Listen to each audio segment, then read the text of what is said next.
Okay, it is 4 o'clock, and I will call the May 18th Salina City Commission meeting to order. I would first ask staff if confirmation that the Kansas Open Meeting Act required notice has been properly provided. Yes. Thank you. With that, we will do a roll call. Mayor Hoppick. Here. Commissioner Davis. Here. Commissioner Franz. Here. Commissioner Hodges. Here. Commissioner Ryan. Here. Would those that are able please stand for the Pledge of Allegiance and a moment of silence. I pledge allegiance to the flag of the United States of America and to the republic for which it stands, one nation, under God, indivisible, with liberty and justice for all.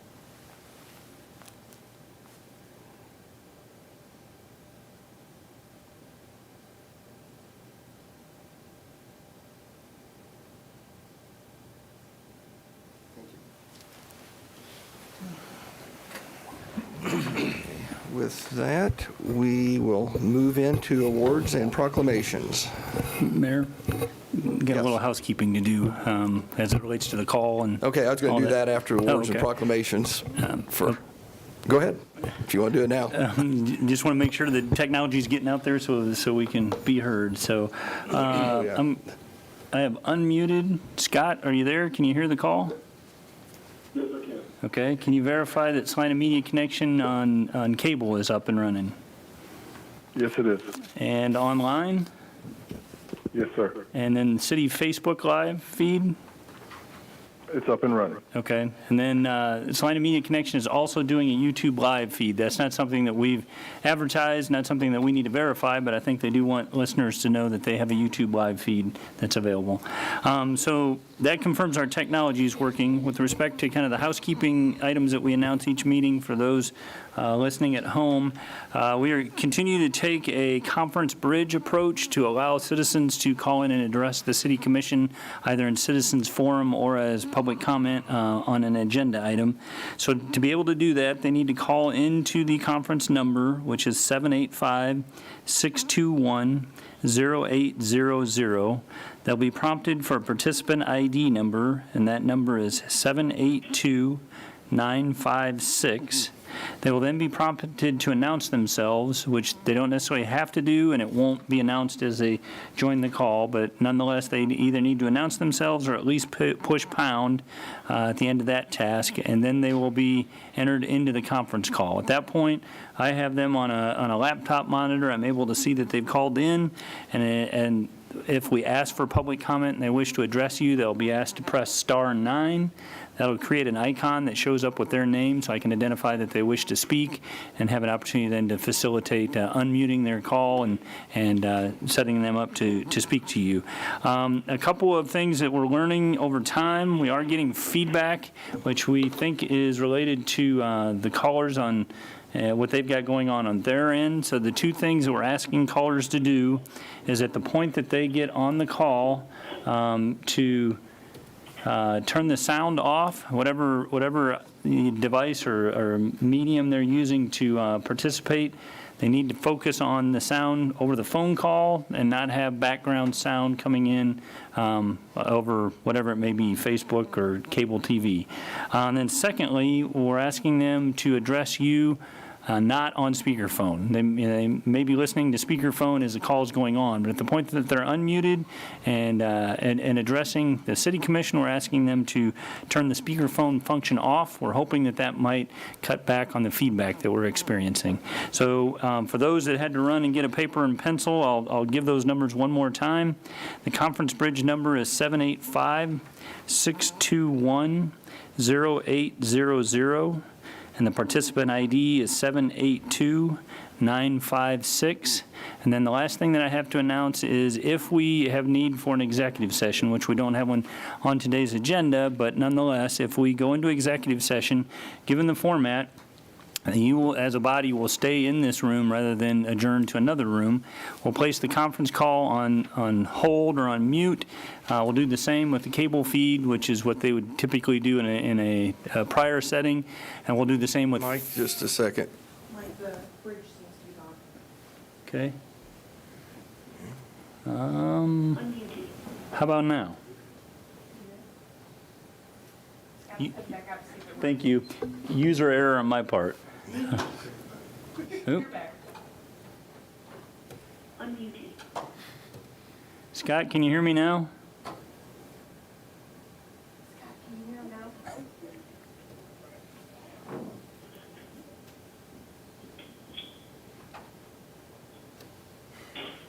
We seem to be able to hear Scott. Yeah, we can hear someone in the background. All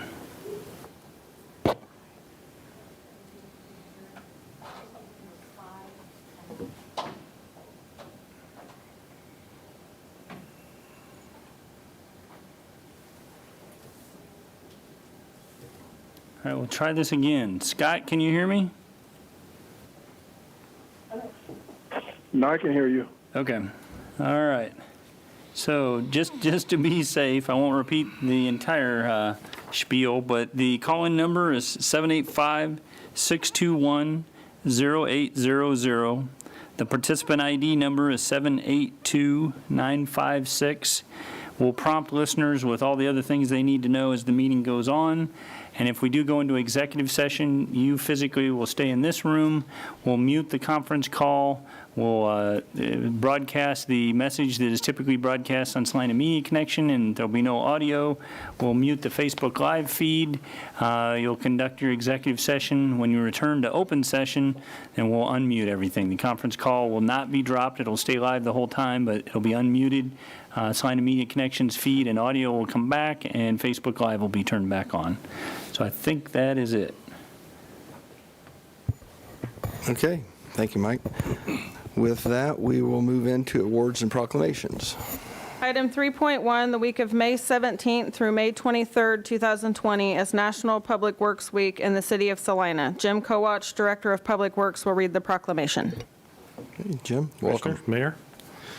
Whereas public works services provided in our community are an integral part of our citizens' everyday lives, and whereas the support of an understanding and informed citizenry is vital to the efficient operations of public works systems and programs such as streets and highways, stormwater and levee systems, solid waste collections and disposal operations, municipal fleet maintenance services, water treatment and distribution, wastewater collection and treatment, engineering and inspection, public facilities, and whereas the health, safety, and comfort of this community depends on these services and the facilities each and every day, as well as times of emergency and community disaster, and whereas the quality and effectiveness of these services and facilities, as well as the planning, design, construction, is vitally dependent upon the effort and skill of public works officials. And whereas the efficiency of the qualified and dedicated personnel who staff public works departments is materially influenced by the people's attitudes and understanding of the importance of the work they perform. Now therefore, I, Michael L. Hoppick, Mayor of City of Salina, do hereby proclaim the week of May 17th through May 23rd, 2020 as National Public Works Week. In the City of Salina, I call upon all citizens and civic organizations to acquaint themselves with the issues involved in providing our public works and to recognize the contributions which public works officials make every day to our health, safety, and comfort and quality of life. In witness thereof, I have hereunto set my hand and caused the seal of the City of Salina, Kansas, to be affixed this 18th day of May, 2020. Michael L. Hoppick, Mayor. Thank you, Jim. Are there any special events scheduled during the National Public Works Week? Typically, we do have a luncheon for our employees, have pizza and soft drinks and iced water and those kinds of things. And this year, we have opted to postpone that until we can actually get together. So, Good idea. So I'll have you come up and pick this proclamation up, and I'm guessing we all take for granted what goes on behind the scenes to make these things happen. So, Jim, be sure to thank your staff and everyone for us. Thank you. Thank you. Okay. With that, we will move into Citizens Forum. This is an opportunity for those that would like to call in to address an item that's not on today's agenda. Again, City Manager Mike Scragg has given everyone the phone number If you have an interest in participating, please raise your hand. And they can raise their hand by pressing *9. So if we have any callers that wish to address the city commission, they need to press *9. There is a little bit of lag time between our feed and what they may be hearing, so we want to give it a little bit of time. But all the callers are City of Salina or Salina Media Connection. So I would like to make one comment during, and maybe someone else will chime in, but under Citizens Forum, I know we've been hearing a little bit from the public that maybe some of the decisions we've made are dealing more with the financial concerns than the COVID-19 concerns. And what I wanted to let everyone know is the decisions we have made relate to both. And someone made the comment one time or the other day as well, as the reason we're cutting programs is because the city of Salina is broke. And I would answer that no, but what we're trying to do is keep from becoming broke. We are not 100% sure where our revenues are going to be. The city of Salina currently has $7.5 million approximately in our general fund reserve, and that is with $44 million annual general fund budget. One of the things we just received today from City Manager Mike Scragg was a publication from the National League of Cities, and it stated that a lot of communities are going to see as much as more than this, but an average of like a 21.6% loss in revenue. So there's a reason we're addressing these items. We're trying to get out in front of it. Again, we have no idea where our total income is going to be, but we're trying to keep and protect our reserves, and by doing that, we're also hoping not to have to increase taxes because of the COVID-19. So I just wanted to make that statement. as a point of reference, the revenue forecasting that we collectively did came out at right about 21% lost revenue in our 90-day scenario. And that it's coincidental, I guess, because we had prepared that quite some time ago now. So anyway, I just wanted to get that out there. And if anybody has any questions, they're more than welcome to contact us. So with that, we will move to the consent agenda. Item 6.1, approve the minutes of May 11th, 2020. And if I may, I would note the city clerk distributed a correction to the minutes. There was a reference as related to the police training facilities simulator that was corrected to represent a 50-50 cost share of maintenance costs with the Excellence Fund Foundation. Mayor Hoppick, this is Carl Ryan here. I would move that we approve the minutes of May 11, 2020 with the amended, the redlined amended version. Commissioner Hodges, second. Mayor Hoppick, we have a motion and a second to approve a consent agenda item 6.1. All those in favor? Aye. Opposed? That passes 5-0. With that, we will move into administration 7.1. Item 7.1, first reading ordinance number 20-11033, establishing a temporary moratorium on future building permits in the Grand Prairie Addition in the city of Salina, Kansas. Item 7.1A, declare a compelling public purpose exists to allow first and second reading on the same day at the discretion of the governing body. And item 7.1B, second reading ordinance number 20-11033 at the discretion of the governing body.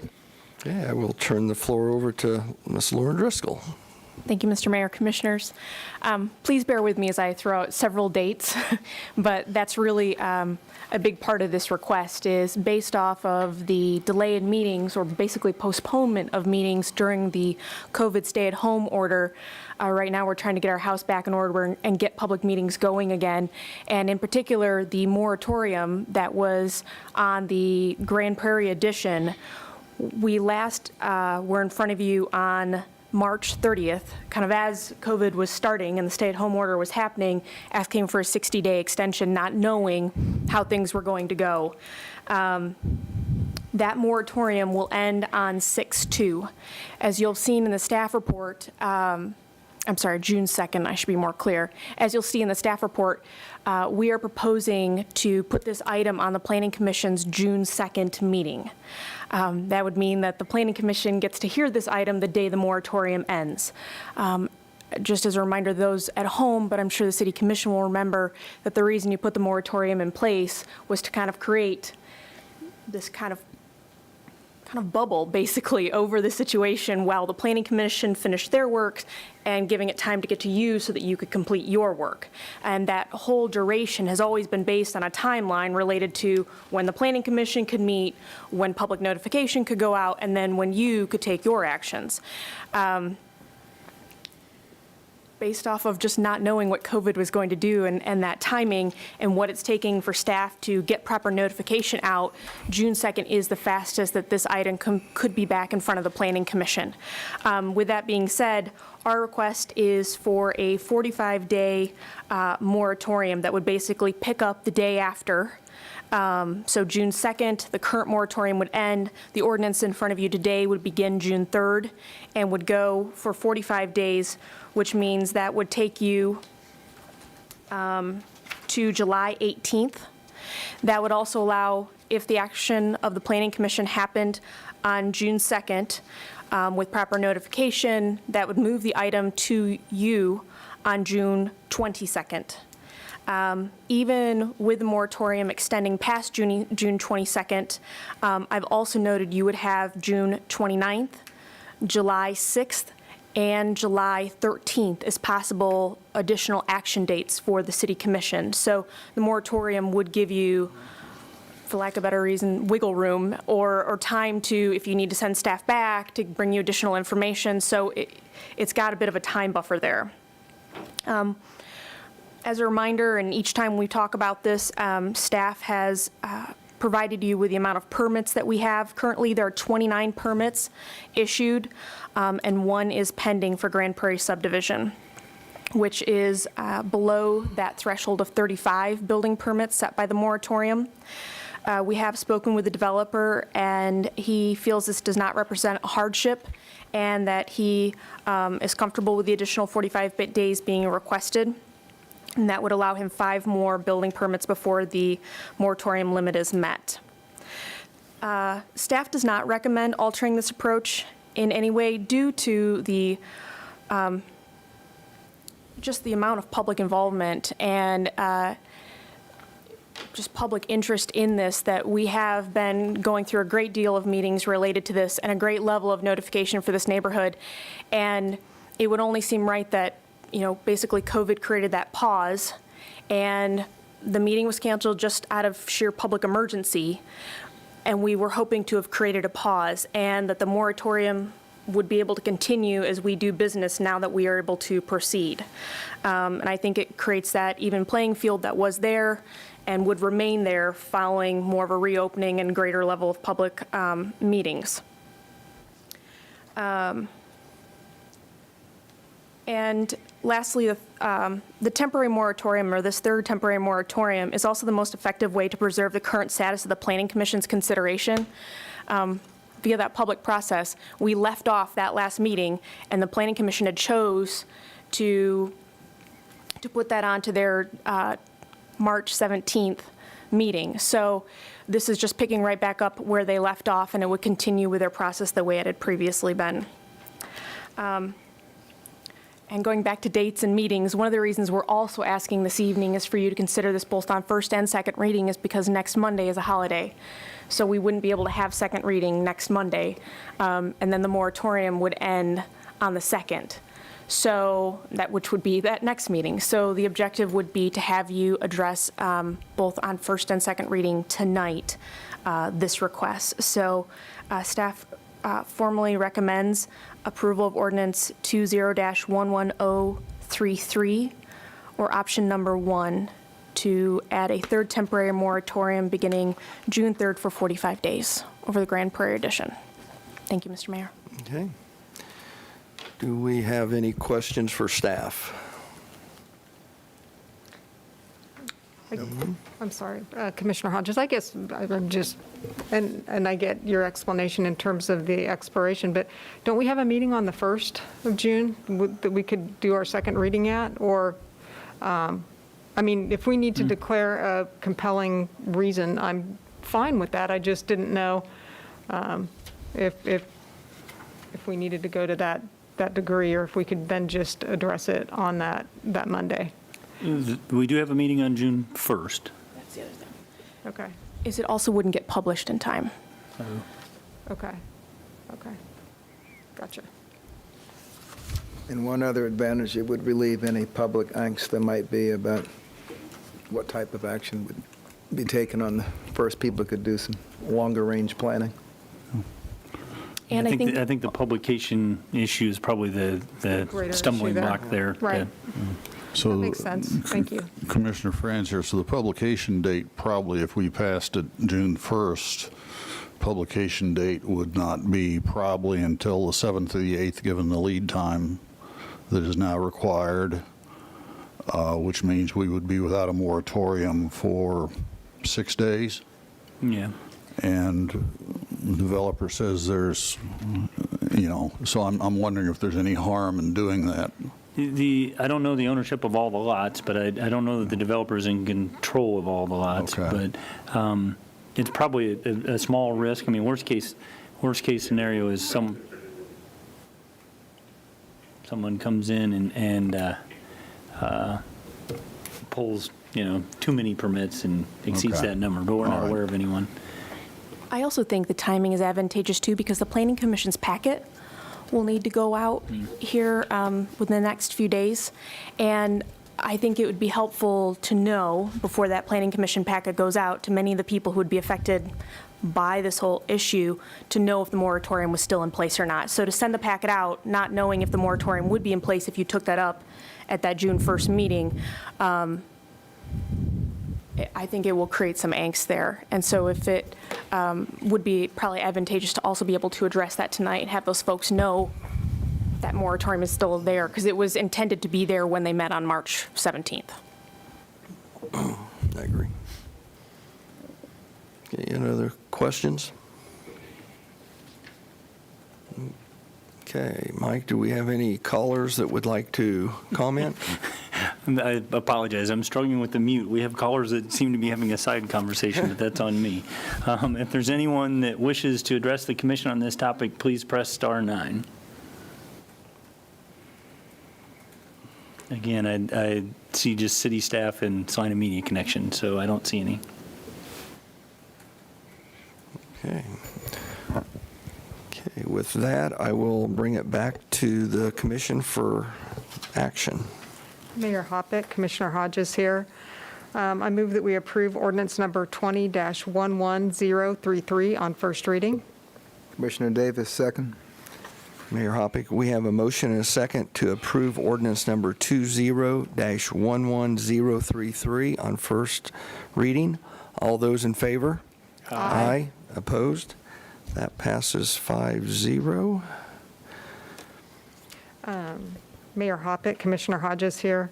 I move that we find a compelling public interest exists to allow first and second reading of the ordinance on the same day. Commissioner Davis, second. Okay, we have Mayor Hoppick here. We have a motion and a second to find that there is a compelling public interest exists to allow first and second reading on the same day. All those in favor say aye. Aye. Opposed? Okay. And just to finish it up, Mayor Hoppick, Commissioner Hodges here. I move that we approve ordinance number 20-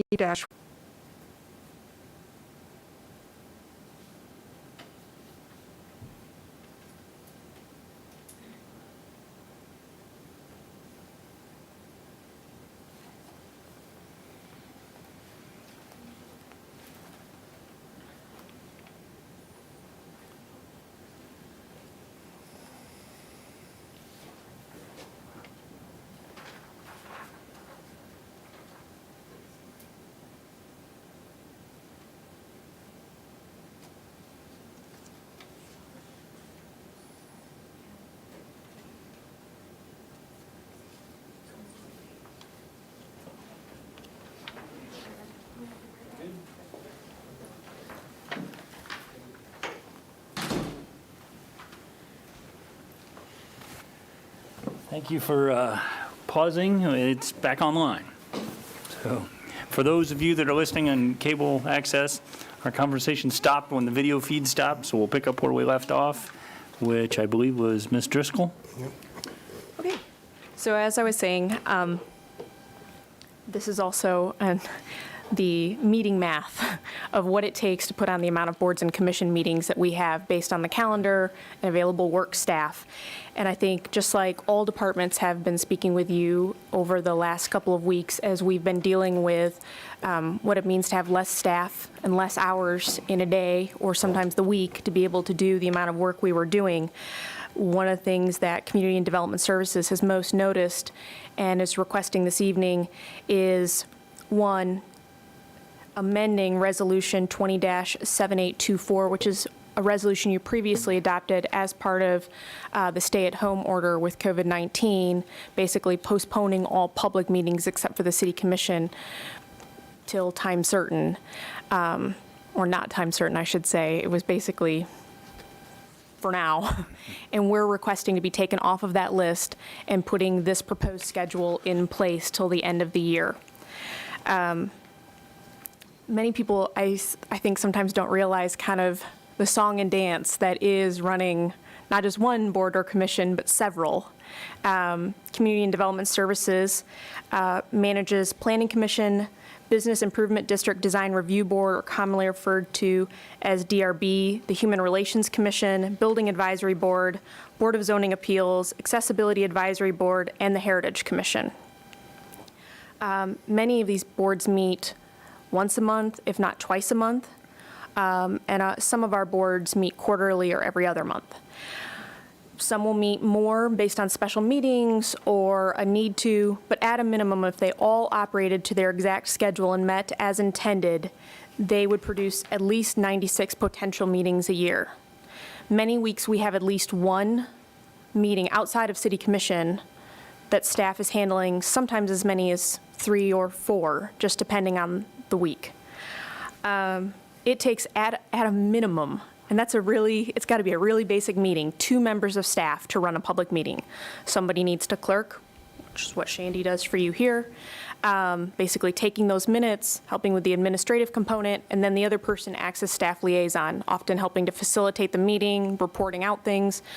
If there are more complicated projects, staff will be there to present those things. If there's more public involvement, you may have to have 1 or 2 people there to help with public comments, passing things out, providing graphics. It's a variety of things. We try to base that on that need, but at a minimum, 2 people.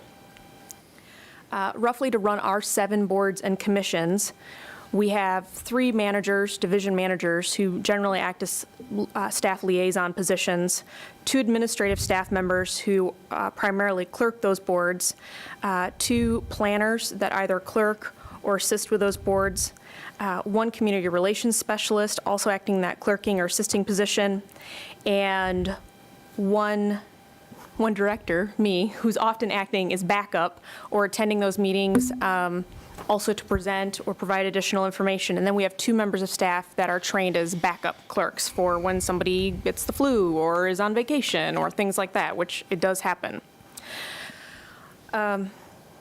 Based on that, we have a 20-person department. And with the actions of Resolution 20-7330, which is the emergency staffing and shared work plan, it impacted our department by furloughing or not filling positions for roughly 1/3 of our staff. And of those remaining 2/3 of the staff, the majority of them are on a 40% reduction in hours, so only 3 days a week. Just a small handful are in the 20% category, or 20% reduction in hours, which is 4 days a week. To prepare for a meeting is one thing, to hold a meeting is another, and then just simply follow up with that meeting is often not simple. And what I've outlined in the staff report is the amount of work that it takes for just one meeting, particularly those boards and commissions that are associated to City Commission actions as well, and the timing that happens through all of that. For each meeting, there's a preparation cycle. It's getting the staff reports ready, it's research, attachments, creating signage, posting that signage, advertisements and notifications in the paper and out to neighborhoods, copy, scanning, a distribution of the packet, proofing and publishing minutes. There's this whole cycle that goes through that. I have spared you the diagram that my team lives from, but it is a very specific time-oriented, day in, day out set of deadlines to be able to manage all of these boards and get those packets produced by the legal time requirements, posted to the right place, and everything sent out, because it cannot be not paid attention to, because with this many boards and commissions, you will lose one of those critical pieces. And when lost, the meeting becomes invalid, or an action can't be acted on. And many applicants are waiting for that action because they either have future actions of their own that come after that, closing dates with banks, getting contractors hired, a variety of things. So those dates are really critical, and being able to allow those actions to take place and being able to provide those firm dates so that business can continue. Even after a meeting is completed, follow-up actions can include additional meeting preparation, and then actually moving forward with some of these projects. It's getting them reassigned to a different person. It's getting those tasks started.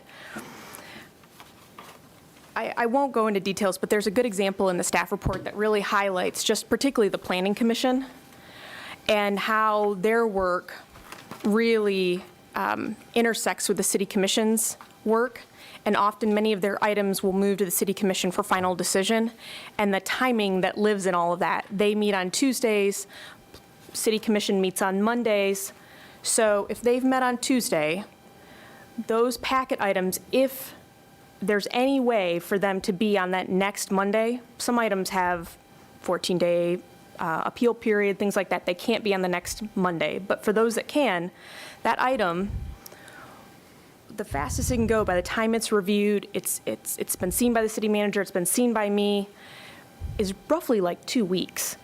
And sometimes we can make it a little shorter, but it's making the changes the Planning Commission did. It's getting that in front of the city manager, and it's getting that in front of Greg, and making sure all those things are complete, getting them to Shandy, getting them printed, getting them out the door. And I mean, that's roughly just a couple of days. And if you have anyone who's sick and not available, or vacations, it's already a lot to kind of make sure we're scheduled up and doubled up and have backup to meet all those deadlines, to have those quick turnaround times. And with only 2/3 of our staff actually able to be in the office, and of those times they're in the office, they're only there at 40% of their regular working schedule, it leaves very little room for anything. And we are committed as a team to still being able to provide high-quality meetings that are transparent, that have solid public documentation and all of those expectations. But it's our hope that for the remainder of 2020, the City Commission would be willing to consider a revised meeting schedule. And that would be that the Planning Commission, which normally meets the first and third Tuesday of every month, would only meet once a month starting June 1st. We do have a meeting scheduled for May 19th to take care of one action we're kind of considering at a test meeting. It's one that didn't need a significant amount of public notification, and we were able to get those mailings out for the 19th. And the resolution attached does identify May 19th as being part of the revised schedule and the amendment to 20-7824, but for the rest of the year, starting in June, it would be the first Tuesday of the month for Planning Commission. And then the Business Improvement District Design Review Board would be the second Thursday of every month. And then we already have Board of Zoning Appeals on the third Thursday of every month, so that's first week, second week, third week. We've got one meeting each week. And those are usually our more packet-intensive, decision-related boards and commissions. Planning Commission being quasi-judicial, and Board of Zoning Appeals also being that way. Human Relations Commission is the second Tuesday of every month, and they have suggested meeting every other month till the end of the year, and that would be on even-numbered months, June, August, October, and December. And Then the Building Advisory Board is the second Tuesday of every month, and they are looking at something similar to the Human Relations Commission, doing the second Tuesday of every even-numbered month. For those of home who are looking at this, they're both on the same day of the month, but they're at different times. So, and they use different staff to coordinate those. The Accessibility Advisory Board would stay, would have no change, meeting quarterly, but by adopting this resolution, you would allow them to start meeting again. And then the Heritage Commission also meets quarterly, and this resolution would not propose a change to that schedule, but would allow them to start meeting again. I think that's covered just about anything. I'm happy to take any questions, Mr. Mayor. Okay, questions for staff? Yep. Go ahead. Good. This first is Commissioner Davis. For those committees that have, or commissions that have business that's pent up over the last 2 months, and I'm assuming that there are, may not be, but I'm assuming there are, do you plan to handle that with a longer agenda, a longer meeting, or have one more regular meeting, or let's say Planning Commission, 2 weeks apart for the first 2 meetings, and then go to a month? How do you get to that backlog? Well, the backlog isn't huge. It's primarily for Planning Commission. On the 2nd, they're going to be hearing the Lowell School item and the Grand Prairie item, which were both scheduled for 3/17 prior to the meeting cancellations related to COVID. And then also a replat related to a shopping complex where Planet Fitness is at. I can't remember the name of the complex, but it's where Planet Fitness is at, and Speakeasy Bar and Restaurant. Those 3 are the ones that had been scheduled for the 17th. And so the replat will be on May 19th, Lowell School and Grand Prairie would be on June 2nd. Those would be the known items that were on the waiting list. Those things that have been coming in during the stay-at-home order, we've been providing applications to folks. We've been having consultations on how to prepare applications, but a lot of new Planning Commission work didn't necessarily cease, but many of those people were kind of waiting to see what was happening via the economy and things like that. So we had quite a few conversations during the stay-at-home order, but not a lot of new business being brought forward. There are quite a few things that need to go to the DRB, and that is scheduled for that 2nd week of June, and those are some outdoor dining, cafe licenses, and some other things related to downtown projects that would be coming forward. And I think you are correct, Commissioner Davis, that we will need to have longer meetings. But that being said, one of the reasons that going to 1 meeting a month works is it gives us more time to prepare those packets. Because when you're doing as many packets as we do, trying to find the staff time to put them together is darn near impossible right now. So at least having the lag time to put them together, they may be longer meetings, but I think we can schedule those and work through them in a more efficient way so that action can be taken at that 1 meeting, Okay. if possible. It's not always possible. I mean, sometimes the law says it's a 2-meeting action. I wasn't going to ask this next question, but just the way you phrase that is preparing a digital package instead of paper, other than for those situations where you have to have paper, save you any? Not Staff- really. not I mean, really? each Okay. item still deserves a staff report. It still deserves attachments and graphics and maps. And, I mean, here's an example, is some things need to be mapped, and just to get the addresses to send the notification out requires that we get assistance from GIS. There's only one person in the city who really does that type of work. And so if they're not available because of their shared work schedule, it just throws everything off a couple days. Or we need to teach someone else how to do it. Second, which would have been my second question, are there any, for these commission situations where the commission chair, for lack of a better term, has the authority to act if it's just an informational item, where things can be approved or tentatively approved without going through the whole commission? No. Okay. I mean, there's, if they're at that meeting, it's because they got to be there. I would add, there are things that can be administratively approved at the staff level, but we currently do that. They don't go forward to a Anyway. board or a committee. Gotcha. And I've Okay. asked my staff to look for those things. And this is one of the first things that we came across. It said, how can we still keep high-level standard, high-level quality, but work with what we've got going on right now? But we are looking at some other things, fruit stands, okay? Like, we get a lot of, these different uses for different stands and stuff. One of the things we thought about was maybe we need to pull some legislation together that says for the rest of the year that we can approve those administratively. Maybe that is not the biggest problem we have as a city this year. So we're looking for those kinds of things. But right now, if it's got to go in front of the Planning Commission, Needs to be there. it's got to go. And I will tell you, we didn't mean to be presumptive, but I also thought it was important to talk to all of our board chairs, particularly for Human Relations Commission, Accessibility Advisory Board. We did speak to those chairs and let them know kind of where we're at and what we were recommending. And so what you see here of this every other month has been discussed with them, and they thought it would keep their board functioning, but they understood that staff could only act at such a capacity, especially for, for example, Building Advisory Board and Accessibility Advisory Board, a lot of times sometimes they're assigning staff work, or there's work projects that we need to bring to them, not necessarily such quasi-judicial type cases that you're used to thinking of. And right now, I've got to have people focus on different things, so maybe some of those projects can't happen, or maybe it takes a little longer for them to get to it. So meeting every other month rather than every month allows staff a bit more time to kind of get to that next level of deliverable and make the most use of committee or board members' times when they're there too. All right, just two more questions. How often with the Planning Commission are items brought back in 2 weeks just to resolve a silly little, an I that wasn't dotted or a T wasn't crossed, for lack of a better analogy, which So would you're now be, saying- and I don't know if that happens often. So you're saying like the Planning Commission saw it and then they're going to see it again in 2 weeks, that kind of thing? Yeah, does that happen?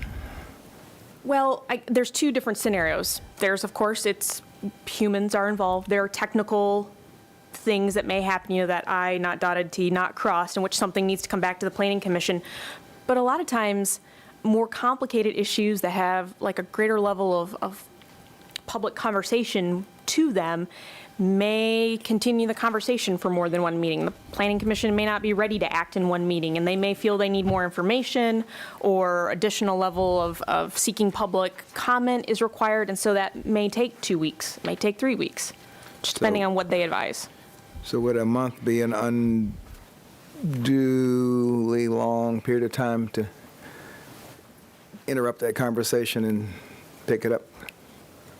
Just from experience, obviously, I'm I don't not think sitting it's- there in the meeting, but I would not use the word unduly. I mean, there are a lot of communities that planning commissions only meet once a month. I mean, our turnaround times are exceptionally fast here in Salina. I think you're going to have some folks who are not thrilled that the planning commission's only meeting once a month. I get it. It's not. well, it's not so our much for choice. new issues, but something where you just, let's say someone didn't have a report in, or you needed to get information from a utility. I'm reaching for straws, but something that really could be settled in 2 weeks. Is that a frequent occurrence, or?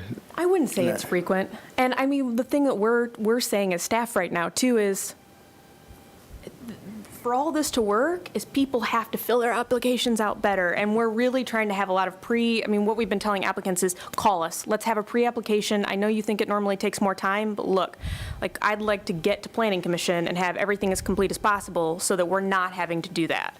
So we can hope, but you can't force. And I don't think that happens frequently, but I can't say it never happens. All right, and last question. For the Human Relations Commission, how much of its business is considered urgent, at least urgent in the eyes of the person bringing the complaint? So the Human Relations Commission itself does not hear complaints.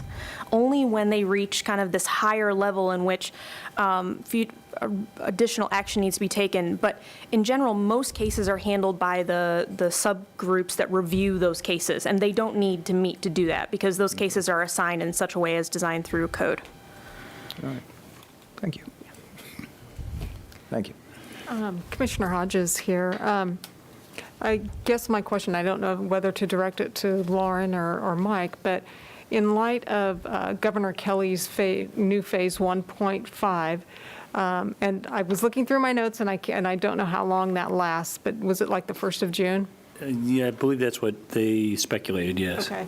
And seeing that then we may, at that time, maybe not, move into Phase 2, how are we planning on handling, and I think specifically of the Planning Commission, because that's the commission that I'm most familiar with, how are we going to be handling the public input as well as the applicant's input? Because, if we continue to flatten the curve, there's a possibility that we could have a gathering of 30 people by the time some of these higher profile projects that have been on the back burner for a few months come up. And I just wanted to, because right now we have the applicants as well as the public wishing to comment doing it via phone call. I'm assuming that would be in place.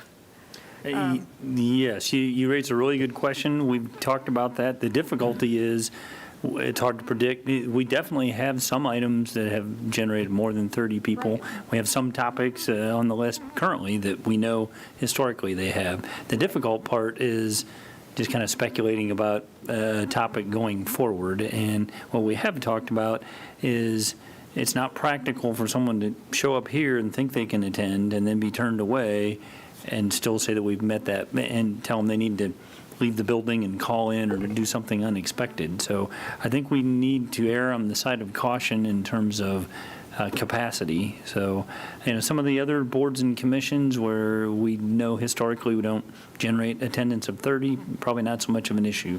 But Planning Commission, we've had some of that conversation. We probably need to discuss it further. Ms. Driscoll and I talked about it a little bit, and I don't know if there's an advantage of being in the room. We talked about, maybe the applicant and the representatives are in the room and the public isn't, but at the same time, that may not be well received. So I think we're probably continuing in this format until we're comfortable that the mass gathering limit's not a problem.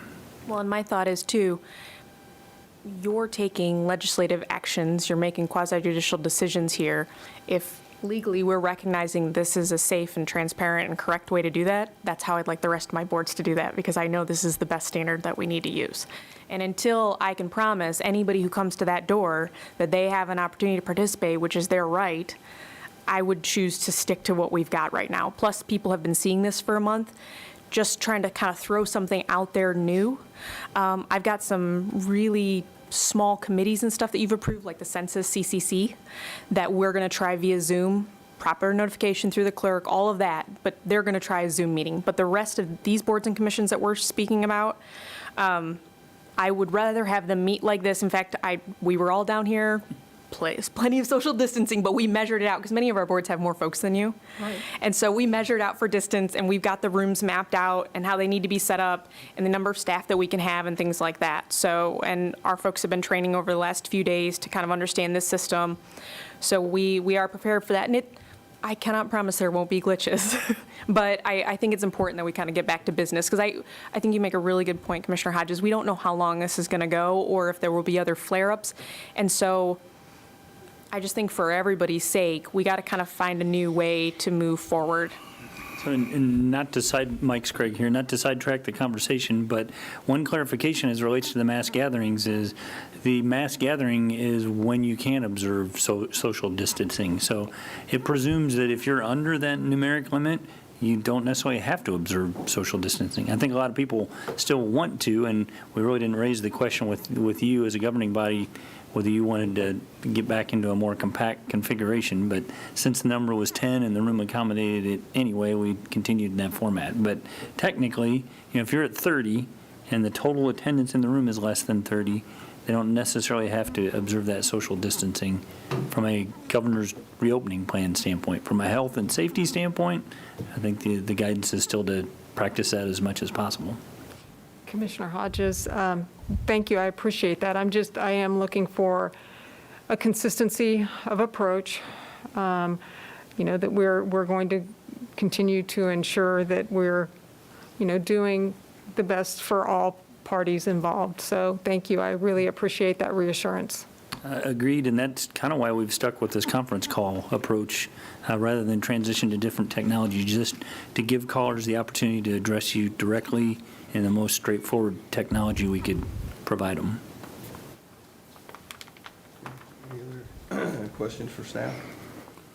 Commissioner Franz, and this is, I guess, more of a procedural question. This is set to expire December 31st of 2020. Is there any advantage of extending that to 2021? Because I suspect that we will be reconsidering this again in December, saying we're going to extend it, and it might serve us better to extend it for an additional year, and then if we can go back, we go back. It's one thing that's off the work table in December, if in fact it has to be extended. Mike Sprague, I think we kind of assume we're going to be revisiting it, at least in a conversation format in some way, but you certainly could do that. That would set it in place for, year and a half, and we could dial back if needed. I guess one of the reasons we're requesting this, though, is because of our work plan and our reduced staffing. So hopefully by the end of the year, work plans will have expired and we'll have the majority of our staff back. We're still going to be down a few positions if we don't fill those, but for those people who are on the 40% work share, they would be back to a regular 40-hour week. Commissioner Davis, God forbid, you might find yourself more efficient this way. You don't want to go back. Commissioner Hodges, though, I do take your point in that if it's something that we can just go ahead and take care of for a reasonable amount of time, and we're not having to have this as another, staff report packet item, I completely agree with that approach. And Commissioner Franz, I have a real concern as to if we're going to be in a position in December, given some of the projections we've seen for next year, and I know we haven't talked about that internally, but I'm not terribly optimistic about being able to change this. Now, under this plan, these commissions would still be able to call special meetings if need be. So they could, if there was something that came up where you could not wait a month, you could still have a special meeting and take care of that particular critical business. Commissioner Davis, from a procedural standpoint, when this expires, whenever it expires, is there something on your agenda planner or the clerk's agenda planner that lets us know, just to let you know, this expires next week? Yes, there will be. And as we look at budget and forecasting and staffing, and whether this extends is definitely part of that broader conversation, no doubt. Right, that would be brought, but I mean, let's just say things are going along rosy and we're not even thinking about this. What's our reminder? Guess what? That meeting schedule expired. Go back. That's why you have us. I'm guessing Lauren will remember. I promise, I won't forget. Well, let me ask this. If this resolution expires, does the old schedule then step into its place automatically, or do we have to reinstate the old schedule by a specific action? I'll defer to legal counsel, but I think we have the schedule in place. This is authorizing a deviation from the schedule, so I think we'd fall back to the original schedule that's in the code. I'm looking to Greg, too, because of that resolution 20-7824. Yes, Greg Binkson, legal counsel. We do have the, I guess you would say, complication of the resolution that's currently in effect. It could theoretically expire on its own terms because of the removal or change in orders that dictated that original resolution. I'm wondering, based on the conversation, whether it would be useful, and when we worked on the resolution, intentionally isolated that Section 1 commencement and termination or expiration date. If the governing body preferred, and I don't know if staff would have a thought, but that could easily substitute for the December 31, 2020 date, even something as general as until further modified by the governing body.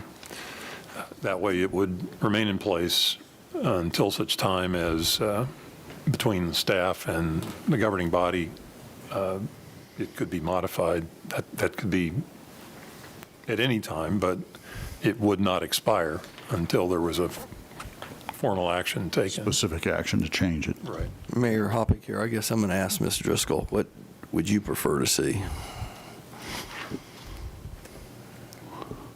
My first instinct is to support you and what you recommend.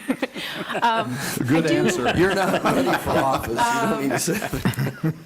But I don't know, I guess I'm comfortable with the end of the year for the reason of, I completely understand where Commissioner Franz is coming from. But I get a lot of phone calls right now from developers and folks who are anxiously trying to figure out how to invest in our community. And I don't know, I find that the end of the year is kind of a reasonable expectation. I'm not trying to kind of hedge our bets. I'm not trying to give anybody a false impression of where we are economically, but I have been saying to folks, you know, that's when our budget starts all over again. I mean, we've got this year we're working through, the city commission has many more conversations to have the rest of the year.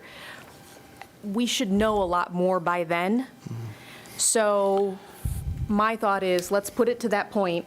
If we need to do something different, I've got a draft resolution, so if you need to change it at the end of the year, and I got a good staff report here that we can tweak, I can get that back in your packet. That's not a terribly complicated thing. And I do appreciate you guys thinking about that. But I don't think it's unreasonable to probably have to pick this back up. Because I would also like, from a staffing point of view, hopefully by the end of the year, we know what that looks like. I'll also know what other kind of big projects we have on the horizon to be able to say reasonably, we could go back to where we're at. I'll also have figured out, because you make a very good point, that they can still call special meetings. I'm waiting to see what the rest of the year feels like with Planning Commission, because I have a feeling I'm going to get some requests for, we have to have another meeting this month, and how often that's going to happen.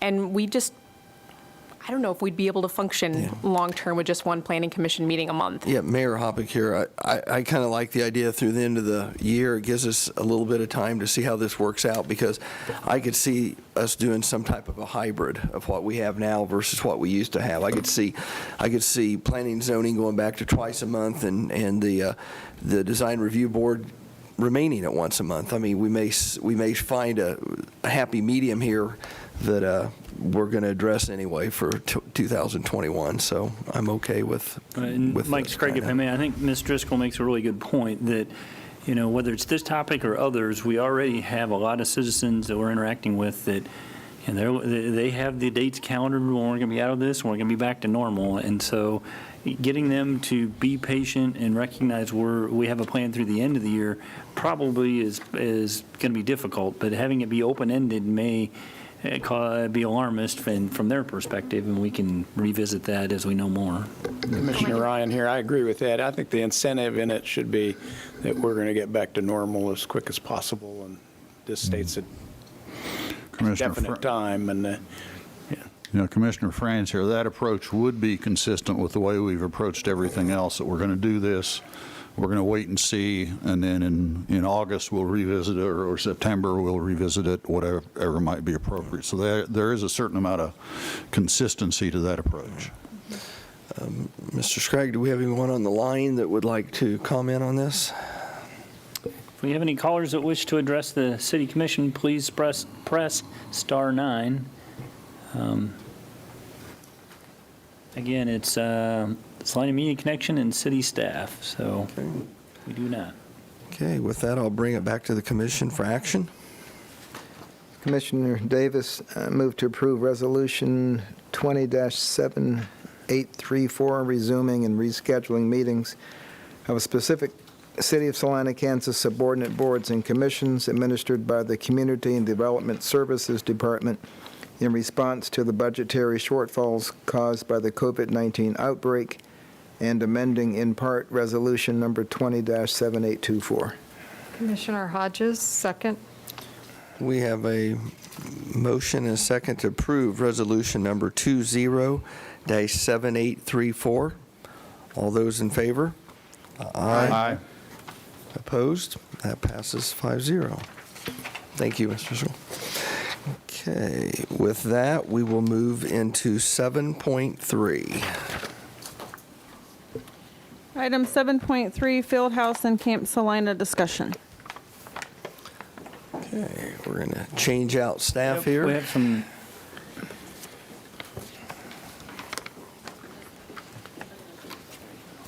Welcome back, Mr. Cotton.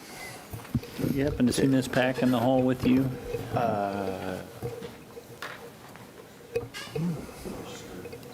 Okay. Okay. Okay. Who's going to take the lead here, Mike, or you, or Chris? Ms.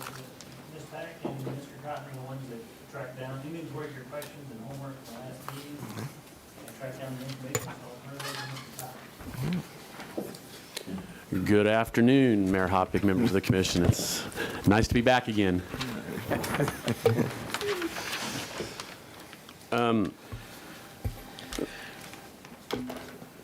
As you can see from the summary of the governor's plan, obviously this has changed since the announcement last week to include phase 1.5. So we did not get this change before it was sent out, obviously.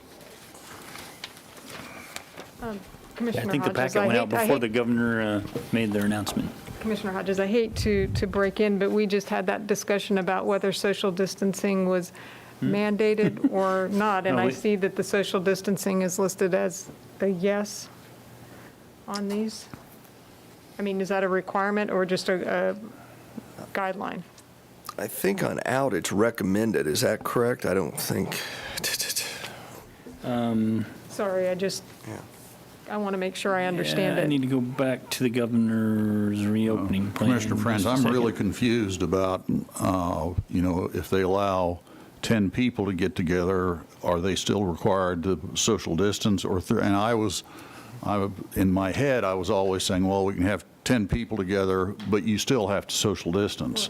And now it appears as though staff is saying, well, if it complies with the mass gathering limitation, the social distancing no longer applies. And I see Commissioner Davis grimacing and shaking his head, and that's kind of the way I feel. What is the rule? Well, here's what I can tell you. The governor's reopening plan provides that mass gatherings are defined as instances in which individuals are in one location and are unable to maintain 6 feet of distance between individuals, not including individuals who reside together, with only infrequent or incidental moments of closer proximity.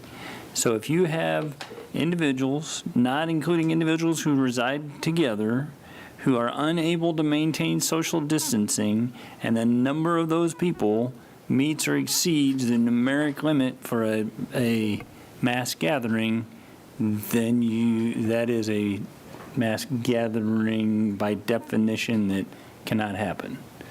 So this presumes you either have less than the number or you are able to observe social distancing. So, in a restaurant, for example, if the limit is 30, you could have up to 30 people there that could be closer to 6 feet together. They could all be seated shoulder to shoulder around one table. Or you could require they all be 6 feet apart, and you could have more than 30. Yeah, well, for the most part, I think that's correct. What I think there is additional restaurant-specific guidance Okay. as it relates I to don't some of mean those to operations. confuse that example, right. but the idea is that, so if you have a gathering of 60 people and 30 of them are maintaining distance and 30 are not, how does that? Well, I I'm didn't plan. being a little bit, No. That is a really good question. I didn't plan on the conversation going here, but I spent a good part of the morning trying to sort that out as relates to sports tournaments. Yeah. And I was on a call with the Kansas Department of Emergency Management and posed that question, indicating that there's interest for tournaments on the assumption that June 1 is going to be phase 2, and there's desire to have a tournament on June 6th. The Kansas Department of Emergency Management response was, we'll announce that at that time. And I followed up with, can we get some guidance before that so that we can make an informed decision, far enough in advance? And the response was, we'll pursue your question and try to get you an answer. Outside of that channel of communication, I got feedback along the lines of what I've described. And so my takeaway is I think the conversation is headed towards if you maintain social distancing, you can exceed the mass gathering limits. And so then you need a social distancing plan, everything from players being in the dugouts to spectators being in the bleachers. But if you can come up with a social distancing plan, then you could have in excess of the mass gathering number at an event. Commissioner Ryan here, then, do you think that means groups of 10 separated by the social distance, or whatever the grouping size is, separated by the social distance? So you got 30 here and 30 here, or 10, in the case of children doing an activity, 10 over here doing one activity, 10 over here doing another activity? Well, once again, there's a facility there's matter. activity-specific guidance, whether it's childcare or whatever the case may be, but kind of more generically, the people that are motivated to try to have activities are certainly, motivated to interpret it as the number's unlimited as long as we maintain social distancing. I have very practical concerns about, you can have a plan, but can you get people to observe the plan?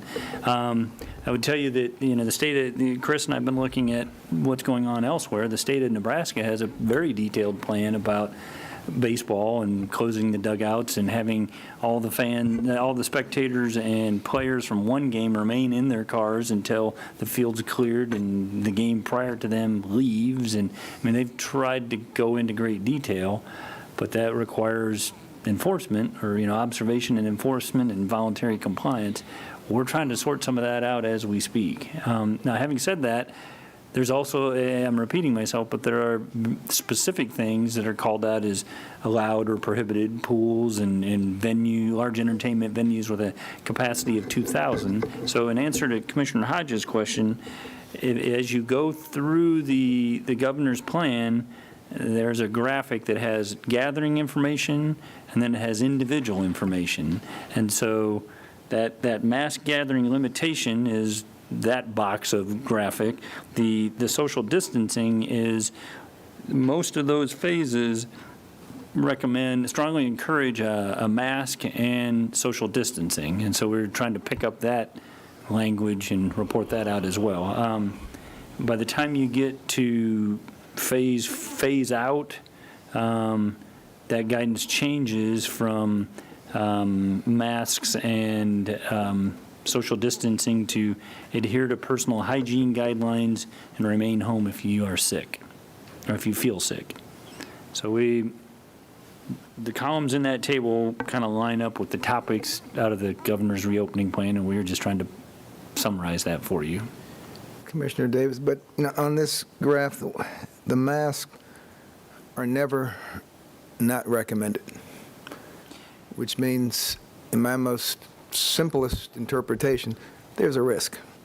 And the more people you put in a confined space, unless you know that the risk, the incidence in your community is like 1 out of 10,000 people, the more folks you put together in a room, I don't care how far apart they are, the more you're exchanging air, you're exchanging droplets, so your risk of becoming infected goes up. I would hope people aren't trying to figure out how to circumvent these suggestions, because we will quickly follow Texas. Mike Scragg here. I've said it before and I'll say it again. I don't claim to be an epidemiologist. Right. I've been trying to keep up with this by way of news and otherwise as much as I can, but what we're trying to do as a staff is clearly understand the guidance that the governor's put out and adhere to it. And there are inconsistencies in that guidance. Not to get into the politics of it all or the differing opinions of it all, but grocery stores and churches, and I can't speak to all that. All I know to do is administer it as it's written, get clarification where it's unclear. And I wouldn't necessarily call it circumventing, but you certainly have the full extreme of the spectrum. You have people very motivated to interpret this as open and unfettered as possible. And first thing this morning, 8:10, we had a phone call wondering what we could possibly be thinking to even think about sports tournaments. And I'm still trying to get my head around phase 1.5 and the timing and the guidance, but almost polar opposites of that spectrum. And I expect that to continue not just in Salina, but just as a community conversation for quite some time. So I don't know that helps you, other than that is the dilemma that we find ourselves in. Well, I think people will vote with their feet, and those who are concerned will stay home. I would agree. I do think that we've already had, well, there's a system in place for people to call in a complaint to the health department, and then if it involves the city, that complaint gets forwarded to me, and then I have to provide a response. So there are people that may be voting with their feet, but also observing violations and or what they perceive to be violations and taking that issue up. Commissioner Hodges here. I have the advantage of looking at last week's presentation with the specific guidelines from the Kansas Recreation and Park Association, and just glancing through their recommendations, it looks like they assume that when you get to the mass gatherings of whether it's 10 or 30 or 90, that appropriate social distancing is going to be maintained with the activities. So I don't know if Kansas Recreation and Parks Association has, kind of more further investigated that concept, but at least that's what it appears from the materials that we received last week, is that they assume that that's what's going to happen. I guess Mike Scragg here. We're continuing to try to seek additional guidance to be more specific, but the feedback I've had so far is what I've described to you. I think, and my understanding is kind of the communication through state channels is, as I described it, that if you can maintain social distancing, if you exceed the number, you need to maintain social distancing, but if you can maintain the social distancing, then you can proceed. I do not have updated information from the Kansas state as of the time, but however, I did receive information this morning from the National Parks and Recreation Association, and I can share that with you if you think that would be helpful. As the governing body wishes.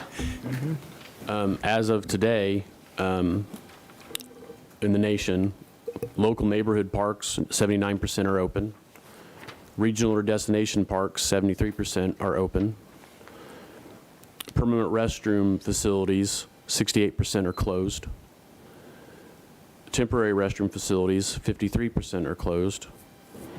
Trails, 92% are open. Campgrounds, 68% are closed. Dog parks, 43% are closed. Golf courses, 88% are open. Playgrounds, 6% are open. Tennis courts, 47% are open. Community gardens, 75% are open. Basketball courts, 21% are open.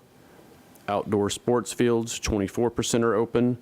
And drinking fountains, 74% are closed. So that's just kind of a nationwide shot of what we have going on. As soon as I get updated information from the Kansas Recreation Association, I'll be happy to forward it to Mike and possibly for your review if you choose to. But that's kind of a nationwide shot of what's going on right now. Although, Commissioner, that if a state's beach park is open, the beach is open, but you can't go swimming, that park probably gets counted as being open, but it's open with very limited services and options. I would imagine so. Yeah, and Commissioner Franz, and the fact if a park is open, but as we've moved all the tables and we've told people to stay off the play structures and so on, it's highly limited. So it's really, I mean, I appreciate the information. I think it's good information to have. But there's all kinds of variation within that. Do you consider, Mayor Hoppinger, do you consider Jerry Ivy open or closed? Yeah. You know, it's open to walking, but it's closed to the, you know, to the equipment, so, yeah. Okay. Okay. The next slide takes another look at our park staffing. I'm not sure if the commission wants me to go through line by line or just go to the bottom. It's whatever you would like me to do. But overall, with the percent of work share and no part-time labor, we have 18.8% of our workforce available to maintain all the things in the park system. Commissioner Hodges here. Can you summarize for us what recreation programming is still ongoing? Because we don't have any that I could think of off the top of my head. After last week, we pretty much eliminated all of it. That is correct. So we don't have any recreation programming going on. That is correct. Except for baseball and golf. Right, which we're Right. Which is, I don't know if you want to call that programming or not. Right, but yeah. in terms of instructional Yeah. programming? Parks and Recreation staff will not be teaching anything at this time. Commissioner Davis, I still want to make sure I have this with the golf course resolved. The golf is an enterprise fund. Yes, So sir. it's charged with paying its own way. The folks who are mowing the golf course now, are these regular Parks and Recs employees? Two of the employee, well, yes, sir, in a roundabout way, yes, sir. They report to the Recreation Division, but they are employees of the Parks and Recreation Department, but they work in a different division than Parks. Now, does the As a golf, clarification, Mike's correct, what you approved last week was part-time staffing to open the golf course, which would be out of the Golf Enterprise Fund. That, what Mr. Cotton described was kind of our Band-Aid approach to keep the fairways and greens minimally mowed. If we're going to open for operations, the staffing plan was to bring some part-time staff on, more like we would do in a typical year, although usually that's 10 rather than 10 to 12, 4. yes, sir. right, 'cause Mayor my Hoppinger, concern was, I guess maybe your question is, all salaries that are being paid at the golf course come out of the enterprise fund, is that correct? Or not? Technically, they would, however, the staff that we've reassigned to help with things are currently being paid out of their normal division. So again, to clarify though, that reassignment was in the interim when we ratcheted down all part-time hiring, part-time hiring, went to a work share, and we needed to dedicate some staff to minimal mowing. this Commissioner, I understand that part, but where I'm coming from is some programs that we axed because they could not pay their own way. And I want to know that the Golf Enterprise Fund is reimbursing Parks and Rec's budget for the time that Parks and Recs is spending mowing the golf course, because it's not just the cost, but those are man-hours from Parks and Rec's employees that could have been reassigned to other programs. So is your concern the prior couple weeks, or are you thinking that that's going on the rest of the season? Well, I'm looking forward more now, because I Yeah. can't do anything about That's not the scenario going forward. The scenario going forward is they will be part-time employees paid out of the golf fund. But now, those are the part-time employees that you had trouble finding last week? I mean, because not only is it money, but it's man-hours. Sure. Now, the money we can reassign man-hours is a limit to. No, you're absolutely right. And if there's 2,000 man-hours mowing the golf course, and we only needed 500 for 10 other programs, then I'm saying, okay, then that golf course, it definitely has to be reimbursing us, because then it's just a policy issue of where do you want those man-hours spent? Mike Scragg here. Mr. Cotton and I have been having that conversation. We need to free up the staff time to make the commitment that we just made to preparing the ball fields, and to be able to maintain at the minimum levels that we described to you mowing. So we need to get the staff back from the golf course just to do what we've already committed to. Well, I guess my other question, though, in the future, why then does the golf course not hire its own permanent staff to take care of that? We don't need mowers in the wintertime, but they hire part-time staff to take care of their own mowing. Because, I mean, if it's truly a self-sustaining operation, if it was a private golf course, you know, let's say contracted us to come do it for them, it'd be a problem, even if the course is going to be used 6 months a year or 8 months a year. That would be their problem, not ours. Yeah. That is the normal operation. The hybrid was when we went in, we closed the golf course, we went into work share, and we didn't have part-time employees. At that point, we did loan some parks staff time to the golf course to keep up with minimum mowing. But the model that you're describing, year in and year out, is our approach, and the intention, that, based on what you approved last week, was that approach with 4 instead of 10 part-time staff paid by the golf course. So during the off-season, I'm assuming there's not much mowing going on, is there fund transfers back to the city from the golf fund? But typically, I mean, we for the try to mowing, maintain. I'm assuming that during the winter months, whatever maintenance is being done is by Parks and Recs employees? No. Or No, sir, it's by golf course employees. All right, so in the off-season, you don't need any service from Parks and Recs to help take care of the golf course? No, sir. Occasionally, the Parks and Recreation Department will aid with some equipment if the golf course needs some equipment for projects such as taking down a tree or some other things. But in general, the Parks and Recreation staff per se does not work on the golf course unless the golf course staff requests help with something. So the reason I chuckled when your question about golf course reimbursing the general fund, it's usually the other way around. We try to maintain a target reserve balance in the golf course, but the margins are so thin that more often than not, they just teeter on the edge of breaking even or maintaining any balance. And then if we have any operational cost, not to mention the irrigation system, those are things that are funded out of the general fund. So I think if you tallied up the golf course on a year-to-year basis, we try to pay for staffing as you've described, but we don't have a large profit margin to the point that we build a reserve or we annually give funds back to the general fund in any significant amount. Just as long as it's not costing us more money, not counting the irrigation system, than what it appears right now. So the money that Parks and Rec staff are being paid for the golf, that will just be a one-way street. That money's not coming back at the end of the year from the...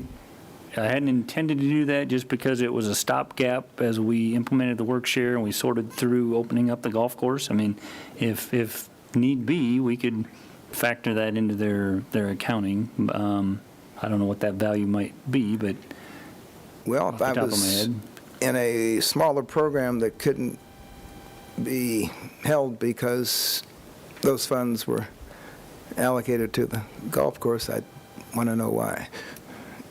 Yeah, I understand your point. That's why we've been so focused on kind of the allocation of staff time, and as I was describing, the golf course bringing on part-time employees, it takes it out of the golf course fund, it dedicates staff for the golf purpose, it frees up the staff that are assisting them today to meet the commitments we've already made as it relates to ball field maintenance and preparation, and then mowing. If we don't take that approach, we do end up penalizing maintenance staff in terms of having even less available staff to do the mowing and maintenance that we've scheduled. Okay, because the golf course, just doing the quick math, it's about 1/7 of the total authorized hours. That's about 14%. Which, Correct. So it's well, I think I have the number right. So it's 10,500 out of 78,500. right, but if you look, the full-time authorized hours in the golf course are 2,400. The part-time authorized hours are over 8,000. And so Okay, so that's- okay. the bulk of that staff time is bringing part-time staff on board each year to help with mowing and maintenance of the golf course. Okay, so it's really 2,400 out of 20,000. 20,000. 21,000. yes, 20. But- So it's about 12.5% then. Yeah, so the accounting that we do on an annual basis expects that revenue is going to cover the 2,400 hours of full-time, the 8,000 hours of part-time, and all the other ancillary expenses, pesticide, equipment, golf balls, you name it. That's the goal, and then year by year, they might exceed it or might fall short of it slightly on either side of that line. So this year, those 2,400 hours, these are Parks and Rec staff though, right? No, that would be the golf pro, that would be the assistant, that would be the maintenance supervisor for the golf course. So should they be on the Parks? I guess the reason it's throwing me off, it's under the chart that says Sure. Park staffing. Yeah, a good point. I mean, it could have been on its own page. It might have been more appropriate. Okay.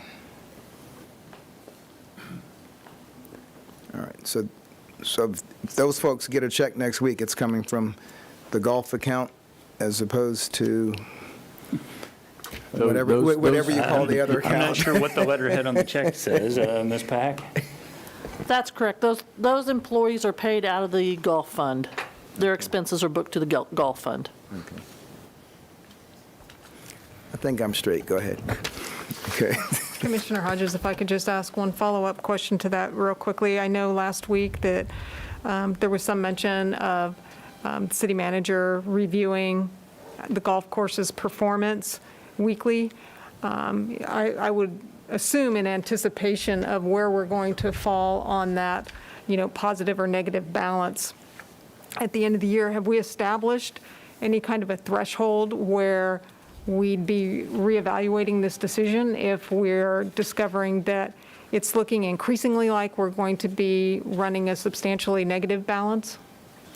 Mike Scragg, I don't know that I've set a dollar target, but yeah, that would be my intention. And part of the difficulty is we have to look at the seasonality of the weather and leagues, and you make hay while the weather's good. There's a good season and then there's a down season. So part of our analysis is going to have to be more than just this given week or at this given point in time. We're this far ahead. We're going to have to take into account, will it carry us through kind of the heat of the summer and our down cycle. But I can't say that I've quantified in any given week what that number needs to be, but yes, we're going to be looking at, and it's even more difficult because we're taking a different approach to merchandise and operating the pro shop. We're taking a different approach to staffing levels. We're taking a different approach to the schedule when the course is open. So it's my intention is we're going to have to look at it and assess as time goes on. I'd be happy to report out kind of a status update. We need to get a little time under our belt.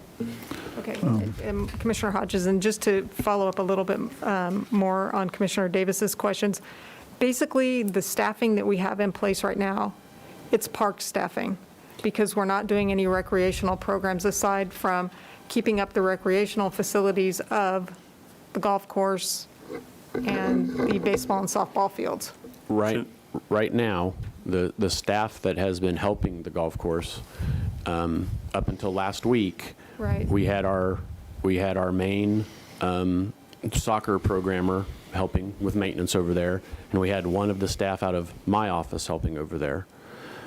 Last week, we had two staff members report back to help over there, but they are all parks, and they are all from the recreation division. So none of the parks maintenance staff under Rick Martin are working at the golf course right now. Right, but I guess what I'm getting at is within Parks and Rec, you have your parks, you have your recreation, but basically any recreation staff that's still working at this point, has it been absorbed then by the parks staff? Are we using the recreation staff then to do the mowing or any of the other maintenance features that we need to do as part of our parks program? Because I guess my question is, if we don't have any recreation programs right now, why do we have recreation staff unless they're being actively reassigned to help in other areas? Yeah, that's the work sharing aspect of the work sharing program is we've tried to, rather than, completely lay people off, we tried to back down everyone's work schedule and reallocate their assignments. So if I understand your question correctly, leading up to the decision you made about the golf course, we had recreation staff assisting the golf course in minimal mowing, not full mowing to playing conditions, but maintenance. So I'm not sure if your question is, what have we done historically, or what do we plan to do going forward? Going forward, our intention is to bring on part-time staff to operate the golf course like we described, and then take the recreation staff and provide assistance in other areas for mowing and maintenance. And I think that my question relates a little bit to where I think Commissioner Davis was also going in terms of, we chose to eliminate several programs that had a full cost recovery. And those were recreation programs. So now we still have recreation staff. So what are they going to be doing? Because they're not going to be doing senior programming. They're not going to be doing therapeutic recreation. So what exactly are those staff then going to be reassigned to mowing, to, weeding the medians? Right. Our concern for quite some time now is to given this, we took all the staffing, we took their normal hours, and then we took their reduced hours. And the other thing that work sharing causes is it eliminates the possibility of overtime without that having consequences. So we zeroed in on a work sharing approach and the number of staff hours that makes available, and then we tried to figure out how we're going to do mowing and maintenance with those available staff hours. So. And I think I'm a little concerned that we may have passed the breaking point and we don't even know it yet. We're still trying to implement this mowing and maintenance plan. So that all assumes we're going to take all the available staff and all the available hours and we're going to focus them on mowing, maintenance, and with your decision last week, field preparation and support of tournaments and the lead sled. And that is all the hours and then some that we have available. So with respect to individual positions, Chris is having to have a conversation with staff about transitioning them to a different role, and some are readily doing that. Others, it may not be a good fit for them, and we're having to sort that out. Right. I understand that, Commissioner Hodges. And can I piggyback just on that? Sure, absolutely. It's Commissioner Davis. I understand that explanation. What I guess I'm still uncomfortable about is taking those reassigned staff and assigning them to the golf course if the golf course is not reimbursing you. We are not, I apologize if I'm not being clear, we are not reassigning any parks and recreation staff to the golf course. So from here forward, anybody I see on the mower out there is being paid by the golf course? Correct. Well, This is Mike, this is beginning next week. Well, good point. Paul. We're opening the golf course next week, so if you see someone between Monday and today and next Monday, I don't mind a week or two. I mean, if you needed help getting it ready, fine. But I mean, as far as the golf ongoing operation, because we approved, at least I approved the golf course on the basis that it was self-sustaining. Yes, sir. And if it's not self-sustaining, you need to increase the rates or decrease the service. The plan as it sits right now is to let the recreation staff that are working at the golf course finish up this week. The course opens tomorrow. Mm-hmm. And then the golf superintendent is actively trying to bring back some of his part-timers that were let go or furloughed, however we want to term it, for the COVID crisis. Right. So he is actively trying to get them back. But the plan is, beginning next week, to move the 3 recreation staff that are working at the golf course back to recreation to help Travis get the ball fields ready for play. Okay. The recreation division has numerous part-time staff that usually help prep the ball fields. That's all ball fields at Bill Burke. That's all ball fields at ECRA. And also, even though it won't be happening right now, they also usually help prepare the soccer complex for summer soccer. It's a multitude of fields. Right now, we're moving three to four full-time staff back from furlough to help get the fields ready. As Mike mentioned, some of it's not necessarily the best fit, so we're trying to figure out how to incorporate those employees to their strengths to help make this happen without impacting the parks maintenance staff any more than we already are. So the parks maintenance staff absolutely has their hands full right now. Okay. Thank you. So, if I may, with respect to your expectation, which is completely reasonable, that a golf course needs to be self-sustaining, that's where we're headed. But with a golf course closed, it absolutely was not self-sustaining. That is why we had to redirect staff while we were in the COVID stay-at-home order, and that's why we took a different approach in terms of And I don't how mind, much we mow. the city helps various organizations and build, that, if they just needed help for a little bit to get over the hump, that's fine, but as far as ongoing operations, just want to make sure that dollars that we're paying out, we're being captured somewhere. Yes. Or And staff that we're working, we're getting paid from the right. proper source, yeah. And I don't want to confuse it any further, but set aside the pandemic, set aside COVID-19, in any given year, that is the goal. But if the right hiccup comes along, whether it's an equipment breakdown or whatever the case may be, the general fund has always been the backstop if the golf course didn't meet your expectations. Right. Commissioner Franz, it was my understanding from the discussion last week that we had determined how many rounds constitute a break even for the golf course, and that would be monitored. That being said, the seasonality thing is really critical in the golf course, and I can remember seasons where we had literally zero play in November and December, January and February. We did not cover costs those years. It simply is not possible if you don't have play. So that does, it's always possible that we'll get to November and we have snow or whatever weather it is that causes play to drop off. I presume snow is one of those for at least most golfers. Some might be out there anyway, but and if we have a year like that, that's extremely difficult to tell at this time of year, or, we may be going, great guns for 10 months and then have 2 months that have zero play, and you can do some things to try to adapt to that in terms of staffing. But when you lose that revenue, it runs close enough during normal and good years that when you have a bad year, it can go south in a flash. Well, Mayor Hoppick here, I would also anticipate as we move into October, November, December, there's much less need for mowing fairways and stuff. Absolutely. And we're bringing back 4 part-time staff, so I would anticipate that drops off also.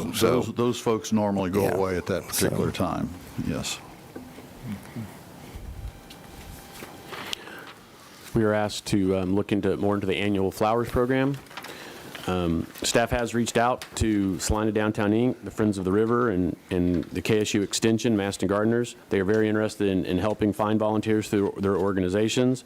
The Friends of the River has already taken the lead. There is already an email going out from Friends of the River to help us get volunteers. We don't have a total number yet, but we are actively working on it. Chris, I hate Yes, ma'am. to interrupt you. Commissioner Hodges here. So if Friends of the River is the point of contact, I've fielded a number of calls and emails from people who want to help either in a general fashion, in a flash mob situation, if it's getting the annuals in the ground. Who do they contact? Who should I have them contact? Parks and Rec, Friends of the River? Because I've held off on making that known. I've just said that there's going to be opportunities for volunteers, but where do I send them?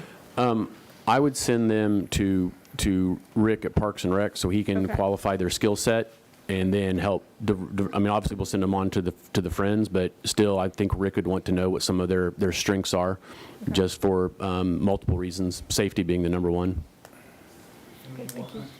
while we're on that topic, Mike Craig, understandably, a question arose about how is it we're willing to have volunteers on flowers, but I had comments about liability concerns. And I guess we are making a distinction between kind of the liability concerns related to operating equipment in general and operating in our rights of way, and feel like flowers and flower planting is probably less of a risk than mowing and maintenance in rights of way. So I have kind of tried to pursue flowers while still have concerns about liability and other Mayor Hopper, activities. I know last week we discussed, we had a number, a significant amount that go into the park. Are we also talking, because I know last week you had a concern about individuals planning in the downtown planners. Have we changed that? Are we willing to allow volunteers to plan in the downtown planners? Or are we just talking about the parks? I guess would be my question when we talk about volunteers. We do have concerns with the downtown pots. One of the things that I misspoke on last week is I was under the original assumption that the pots were not irrigated. They are irrigated. And I went and looked at all of them, and they are not a traditional sprinkler head. They're just drip lines. Those are not, I'm not going to say they're overly fragile, but I'm going to say that it is not easy. It is not relatively difficult to break one. So we do have concerns about volunteers in those pots with the irrigation, the drip irrigation. That being said, if the right volunteer group who had experience planting was interested in doing those, I think is something that we would look at. Okay. Commissioner Hodges, I would just like to advocate on behalf of the downtown people that I've worked with in the past, and I can guarantee you that whether it's Andrea Pfeiffer or Dagny Stromberg or Gary Martins or Larry Bunker or Liz Carroll planting in a planter with irrigation, they're going to take it a lot more seriously than a seasonal employee. I mean, I understand those drip systems are fragile. I understand that they're going to break, but just based on the interaction that I have had with the caliber of volunteers downtown, I would really encourage you to allow them to help, because they will do their absolute best. I mean, they're very good at taking care of the downtown environment, and I would just encourage that we give them the benefit of the doubt. Ooh, and there I am again. I'm sorry, Hello. my laptop's asleep. I got to get it to wake up first.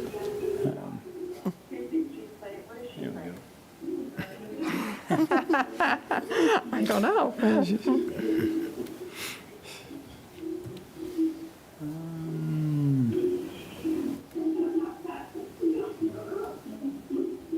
on. No, I did start on. Well, you said it, Had multiple people. There we go. Had a Zoom Sorry about meeting. that. Had a Zoom meeting, didn't know it. I know. I I'm was hoping hopeful we could hear that something interesting there. I'm hopeful with some graphics and some instructions. We can tell them what it looks like, how deep it is, and see if we can't coach everybody through this. To follow up, we were Sorry, just trying to get rid of that feedback. we had discussed selling off the flowers, and one of the concerns from staff is selling them and being in direct competition with other flower merchants. And another thing that we're a little concerned with is that the park staff themselves are not set up for retail sales. So they have no point of sale system. I'm sure we could work our way through it, but I just wanted to point that out, that they're not set up for that. We are set up for that down in the recreation office here, Parks and Rec office here, but we need to set that inventory up through our existing point of sale system, and that would be a little tedious. We could do it. I just wanted to throw out, those are some concerns on selling the flowers. And then landscape staff could plant remaining flowers and maintain flower beds in Oakdale and other remote locations, including islands and medians. So obviously, the annual flowers is a pretty important component of our department, and we're willing to make it work at however we can. Any other questions on the flowers? Mayor Hoppinger, when were those flowers coming in? Was it the end of this month? Yes, sir. The end of late May, 1st of June, but we have no set delivery date as of yet. So it'd be important for those individuals that wish to volunteer to get their names in as soon as possible, so. If you're willing to take comment, I do think we have a caller Okay. that wishes to address us on this topic. Do we have any other questions, before we go to the callers, are there any other questions or comments from the commission? Okay, So I'm going to make an announcement first. I think having the caller on and being able to hear ourselves created the feedback. I've muted all the lines, and now the feedback continues. I'm going to try to mute the conference phone again, see if that helps, and then we'll go to the caller. But what I am going to ask of the caller is that they turn off all the sound in the background, turn off their speakerphone on their phone, turn off the sound in the background so they're only getting their sound through the phone in hopes of eliminating this feedback problem. Muted. I'm going to give it just a little bit longer. Unmuted. Okay, so caller ending in 4875, you're unmuted. If you'd like to speak to the commission.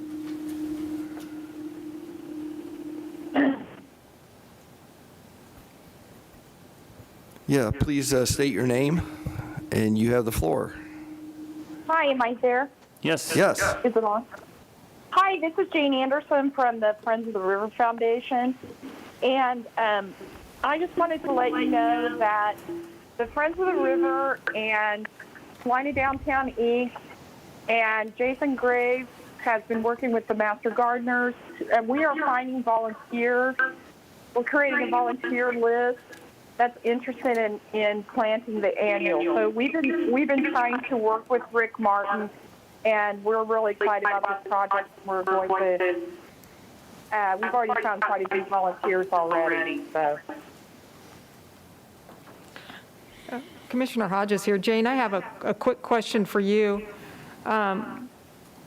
We had been advised to send volunteers through Rick Martin in the Parks Department. Would it streamline the process to send them directly to you, or would you prefer that they go through Parks? Actually, we're trying to streamline it through the Friends of the River Foundation so that we have one group. So if you find volunteers, they need to send their request to me or, downtown or Jason Graves, but it's really being funneled through the Friends ultimately. Okay, thank you.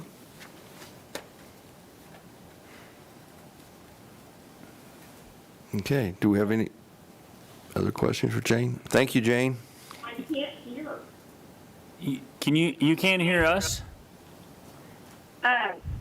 Brad keeps telling me to go further away. Yeah, I can hear you now, yes. Okay. Jane, this is Mike Scragg. I think your call may be contributing to the feedback, so when we get done, I'm going to mute you, and then I'm going to drop your call, and if you would call back in, if you want to continue to participate, maybe that'll resolve our feedback problem. Okay, do you want me to do that now? Well, I don't want to prematurely cut you out of this conversation, but Does she have more statement? Did you is have there anything else you want else? to address with the commission? We're hoping that we can make this, we're going to make this super safe. They have to RSVP the volunteers. There's not going to be anyone allowed to just walk up. We'll be social distancing everybody. They will have made a map of all the things that need to be planted, and they get whatever you want to call it, Section 1, Section 2, Section 3. So there'll be no, won't be anybody mixing with each other in a big group. It's not going to be like that. Does that make sense? Yeah. Yes. Yeah, I think so. Commissioner Hodges here. Jane, I have another question. Will there be opportunities for ongoing maintenance, like in terms of like weeding or anything like that? Because it's great to get the flowers in the ground, but are you guys anticipating being able to kind of keep that volunteer effort moving through the season? Yes, this is Jane Anderson again. Yes, we are hoping to, we wanted to see how well this first step went, and then we would like to keep working with Rick and him hopefully being comfortable, and then we will have people adopt certain, we're hoping, garden beds that they would help weed it and watch it for this summer, because I know they don't have enough help. We're also planning on hopefully getting other groups like people with their families to go out and have trash days, that they go out and pick up the parks and the riverbeds and et cetera. We think this is a real opportunity for people to have something to do, and help make the town beautiful. So we're planning on this being a summer-long activity if the parks is happy with how we're doing. So we're just taking this first step, and then after that, we'll take the next step to have another volunteer list that actually adopts the pots downtown and whatever he wants us to adopt for weeding, wherever that is. Thank you so much, Jane. I really appreciate hearing the details, and thanks for all of the energy and enthusiasm you've put into it to help get this started. Yeah, it's fun. I think that, what the part, I know they don't have enough help, and there's not a lot for people to do, so I think this could be a really good match. And so he's going to have a park there. We'll start with someone telling people how to do it, so it's not like you just send people and they go do whatever they want. There'll be someone, have a little talk and help them know exactly what they're supposed to do. So with their plants set in the areas they're supposed to plant. So that's what we're planning on doing. But thanks, we're excited. So I think we can find quite a few volunteers. Okay, thank you, Jane. Thank you. Do we have any other callers, Mike? We do not. Okay. Okay. We'll move on. Yes, sir. The next thing that we were asked to look into were the staffing or other alternatives for therapeutic and recreation programs. Park staff has left messages with the Choices Therapeutic Recreation Program Network, whose mission is to promote and enhance the quality of life, social integration, and support individuals with development disabilities of all ages. Their offices are currently closed. We have not gotten a call back from them yet. We contacted the Salina Art Center, notifying them of our inability to donate for instructors for their programs that they normally provide on the city's behalf. The Salina Art Center does have several arts classes that they offer outside of recreation art classes, and staff has committed to assisting them in promoting those classes through social media, flyers, and websites. Staff will make contact with recreation, instructional, and therapeutic alternatives to our programming, which we'll talk about on the next slide. The city can provide a website or brochure with contact information for alternatives that we make contact with, and staff will contact instructors and outside agencies to inform them of our inability to offer their courses through Parks and Recreation.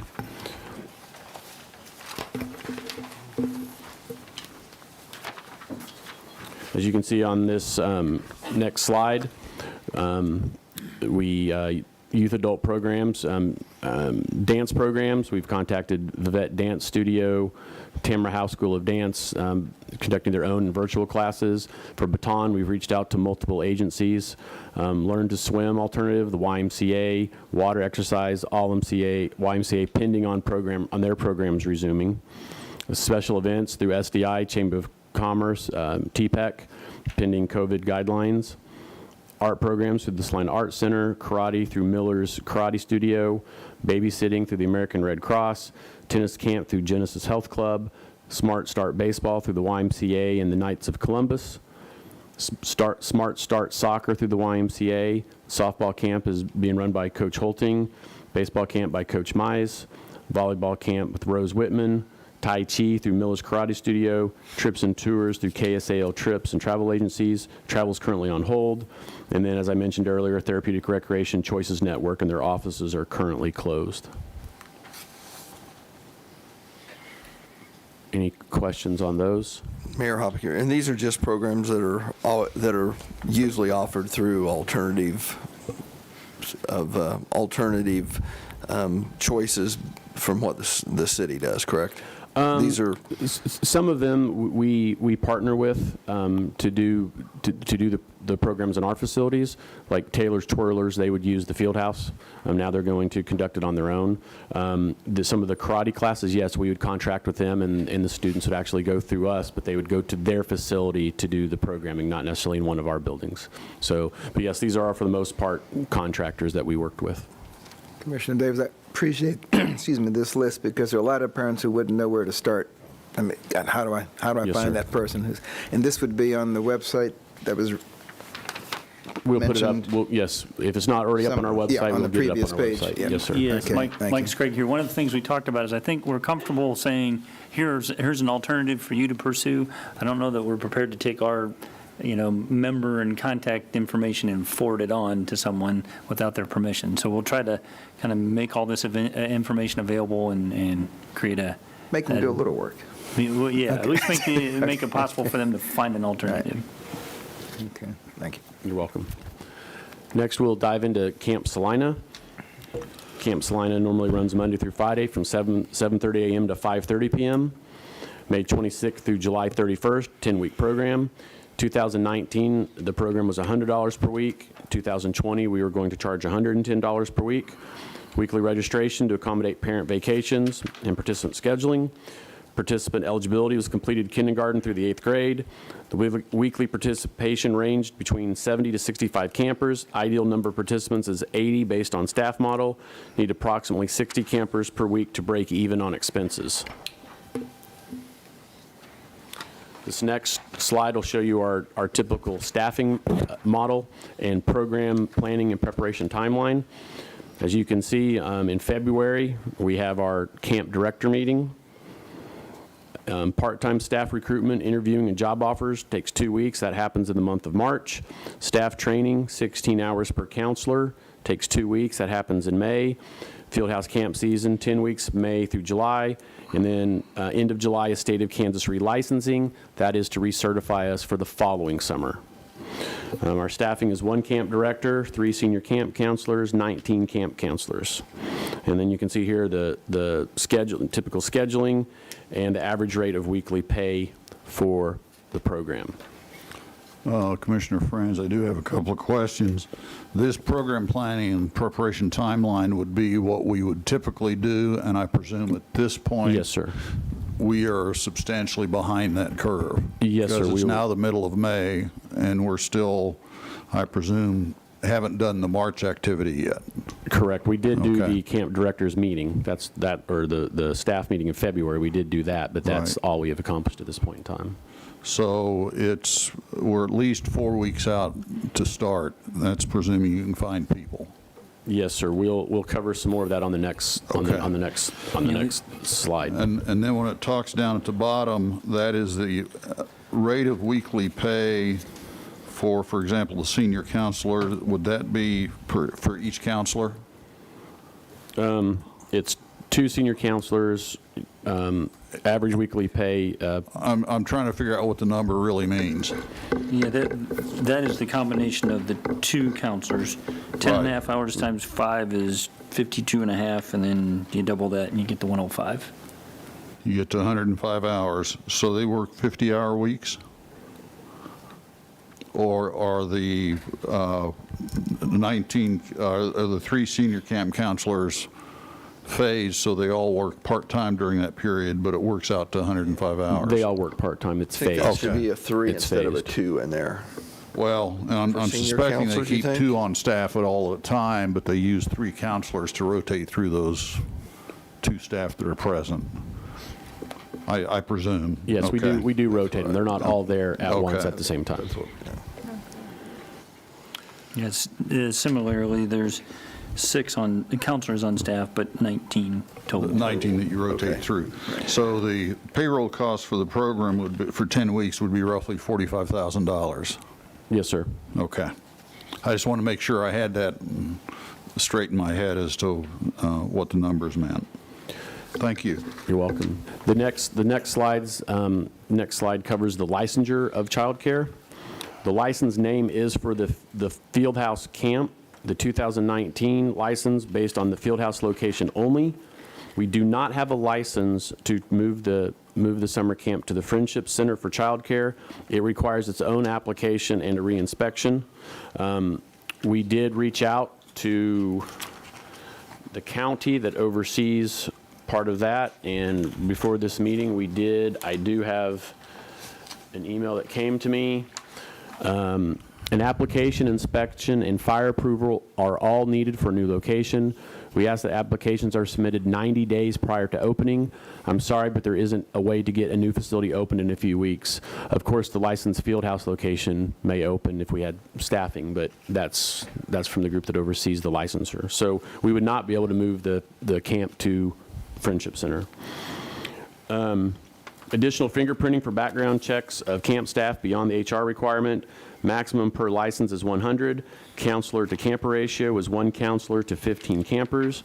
Safety and security of the facility must control entry, exit of facility for drop-off, pickup, and non-camp participants.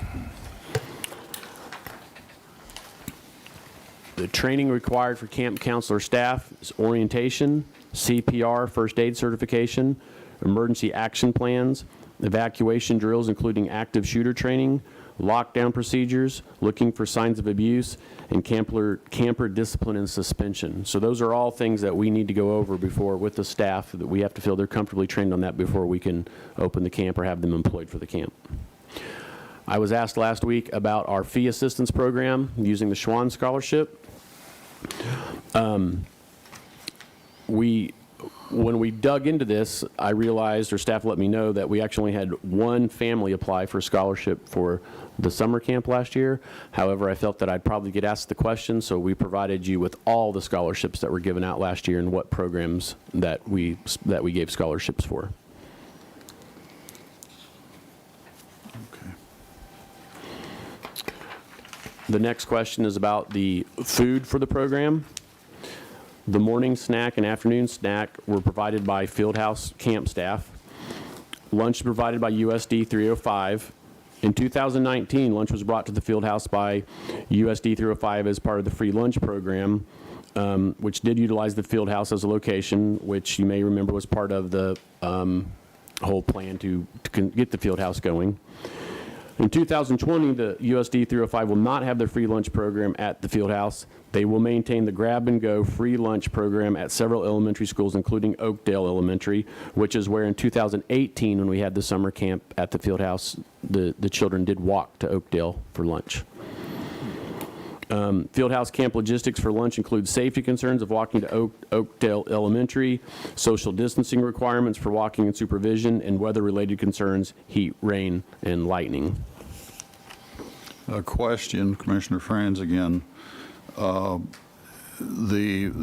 free lunch program is described as grab and go, so they would not be offering on-site lunches? Correct. They would get the lunch and either take it to the park to eat or come back to the field house. Or we could send a staff member over and pick them all up. That is something we could look into. Okay. Commissioner Hodges, I received a call from a citizen, and I believe, and of course I'd appreciate it if you double check with Lane to make sure, but I think that we can't just send a staff person to pick up the lunch. It has to be collected in person by the individual that's going to consume it, because of federal guidelines. So I'd appreciate if you confirm that, but that's what I understood from her. Follow-up would be helpful on that. That hadn't occurred to me, but I can understand that there might be Right. a requirement to do that. Right. The next slide, we talk about one of the things we talked about last week were direct costs and indirect costs, and so we wanted to provide some of those. Monthly average for maintenance material at the field house is $550.30. Subcontract labor, $968.27. Custodial material, $244.75. Westar Energy bill, $3,639.38 per month. Gas service average $397.11 per month. And CenterPoint, $484.80 per month. And then custodial and maintenance expenses that comes out of the facility operations budget. Custodial labor, $1,163.85 per month. Maintenance labor, $817.62 per month, for a total of $8,266.06 a month. And for the year, that'd be $99,192.73. Mayor Hoppe, question. What's CenterPoint? I'm going to have to play dumb here. I was going to ask the same thing. I believe that is our independent third party that we purchased gas through. Okay. I did ask that question, and that's the answer I got as well. I couldn't remember until you mentioned it, but yes. They're like a gas broker that we contract our gas through. Yeah, why do we So have we gas pay service both too? Kansas Gas Service and CenterPoint? Is my understanding. Now, I don't know if that's propane. I don't think we have propane at the, Or is that like fuel for vehicles for trips? But that, I mean, that would be a lot of gas. No, we don't. No, that this wouldn't be is, that. this is It's like- natural gas for the building, I'm sure. Yeah, I think that's right. I do know CenterPoint. and it's not, I mean, it's not a deal breaker whether it's one or the other. Yeah. It's just curious as to if it is. And I know you can buy gas, you know, from a broker, but then I wouldn't think you would have Kansas Gas Service also. I don't know, but This is Commissioner Davis. Now, is the reason monthly average of these broken out because if Camp Salina was at the field house, it would have to be to the exclusion of other programs while it was in operation? Because I think it's more just as a point of reference. I don't know that we've, can break it down day by day, hour by hour, how much well, I mean, activity as is an example, you attributable to one drive thing or past the the other. night, there's a lot of Sure. electricity being used to light the place up. The air conditioning, I'm guessing, even if it's not, I don't know, is it turned off now? It is turned off Okay. right now. We still have Right. air moving for the humidity in the wood basketball courts, but pretty much everything in the field house that can be shut off is shut off right now. Okay. Commissioner Franz here, I presume this was presented because those indirect costs are not included as a part of the direct cost recovery. That is correct. Okay. And the other, I mean, that lends itself to all sorts of allocation nightmares. For example, in the summertime, you probably wouldn't want to include the gas part of the gas overhead, but the electric might be double what it's listed here as because you're having to run air conditioning.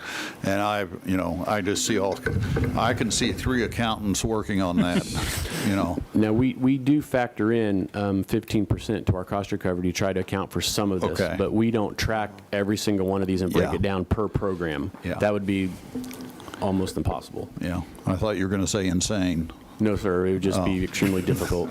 I would need 3 accountants to help us do it. Yes. Commissioner Hodges here.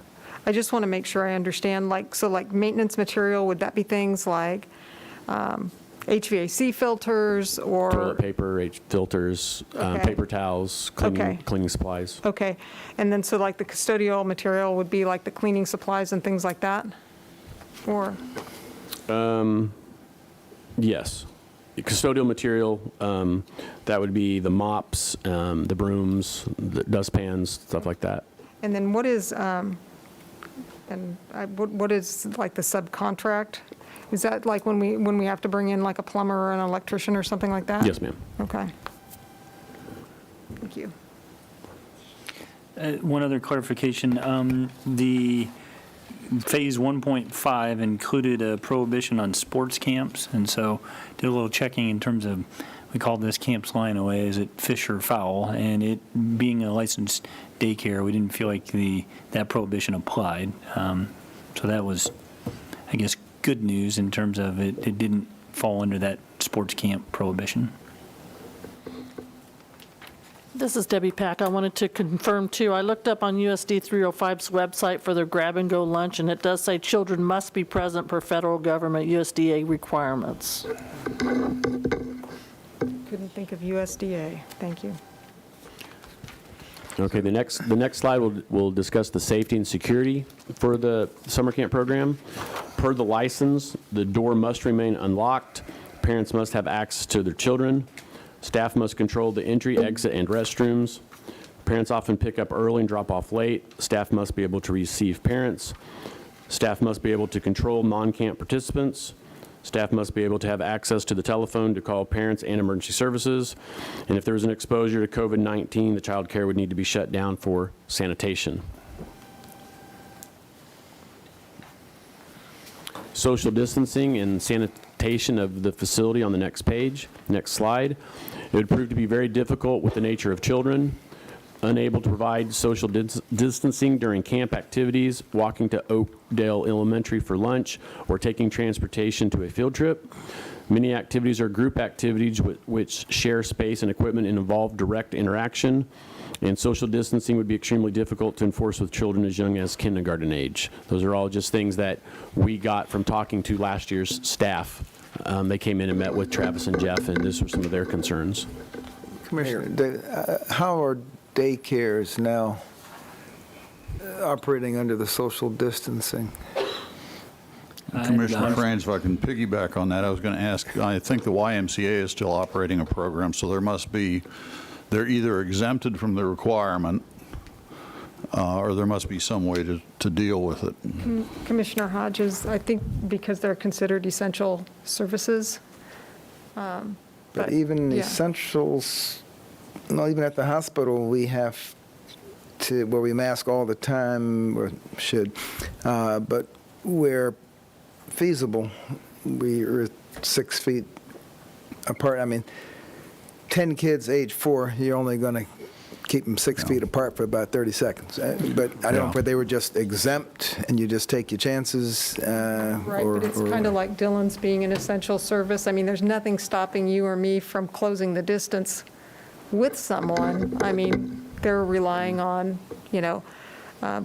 good social conduct to maintain that social distancing. So I believe that it's because that they're considered an essential, that they provide an essential service. Because they are allowed to operate. Yeah, clearly child care centers are still operating, so there must be some exception for that particular service, I would guess. And just for the school lunches, and I don't know if this could be worked out, I'm just wondering if the federal rule could be met if a USD 305 person brought the lunches over to personally witness that the proper kid got the lunch. We can certainly look into that. Absolutely, we can check into that. Yeah. Commissioner Based on Ryan here, one more question. Yes, sir. Kind of on this subject matter. If there was an incident of COVID, either with a child or a parent, how would you avoid shutting the whole group down? Because everyone's exposed. So, I mean, honestly, we would probably have to quarantine or recommend quarantine for the people that were exposed to the participant. We haven't, based on what we've done so far, we actually haven't planned for that yet. Our recommendation is going to be to cancel the summer camp program, but we obviously can look into that. Yeah, I think we probably would end up going through the contact tracing process that the health department does, and then passing along whatever guidance they provide to us about quarantine and exposure. Based on the information that we've covered, we would need 4 weeks to get the program up and running. Some of the camp staff may no longer be available due to getting other jobs for the summer. Many parents have already made plans for childcare this summer due to job loss or school cancellation. We definitely have the social distancing challenges. We have meals challenges. We anticipate lower discretionary spending by parents, resulting in substantially lower participants necessarily to make it financially prudent. Inexpensive or free activities and field trips may not be available due to social distancing, including Kenwood Cove, Salina Library, playgrounds, etc., and camp affordability due to participant financial stress. And I guess the caveat is we currently have no budget for part-time staff to run the camp. So with all of that being said, our recommendation would be to cancel the Fieldhouse camp. Commissioner Dayton, as far as the budget to hire the step, the entire salaries will not have to be covered in that fees are going to cover. I mean, we're talking about covering maybe the percentage of overhead for the building and some percentage of the salaries. I mean, and you may have to raise the rate. This is only $2.20 an hour. I don't know of a parent who's going to get much cheaper than that for anything their kids are doing, unless it's grandma. But I mean, that entire set of salaries wouldn't have to be made up for in the budget. And the fees coming in obviously are going to pay for. The cost Some of recovery, the- as it's calculated right now, focuses on the part-time payroll for the program. It does not account for the full-time staff that runs the building or is in the building during the day while the camp is in operation, that handles the average citizen coming in off the street and doing their routine programming duties. And correct me if I'm wrong, but those full-time staff are redirected to ball field. Yes, sir. Preparation. That's where I was headed next. So all the recreation staff that normally offices out of the field house, once beginning Monday, they will all be directed to help maintain the ball fields. So we won't have any full-time staff available to be in the field house. And even if you did, could you have any other program going on in there anyway with the security? We would need rules that you- somebody to monitor the front doors and to keep, obviously, for people coming in and out of the building, that we would need security of some sort. The staff would be running the programs. So traditionally, last several years, it's been with our full-time staff. Right, but are there any other programs being run in the building at the same time that No. the camp was in? Historically, you mean? Yeah. No. While the kids are in the facility, then we would keep it to the kids in the facility for Only, safety and right. security. There would be there would be no open basketball or Right. no soccer programs or nothing else going on. Okay. Okay, is the question how it will be if we were to do it this year, or how have we done it in the past? Both. In other words, in the past, Well, when we yeah. offered this program in the building, did we allow other people into the building to do other programs? No. Okay, so it was pretty much locked down for this purpose.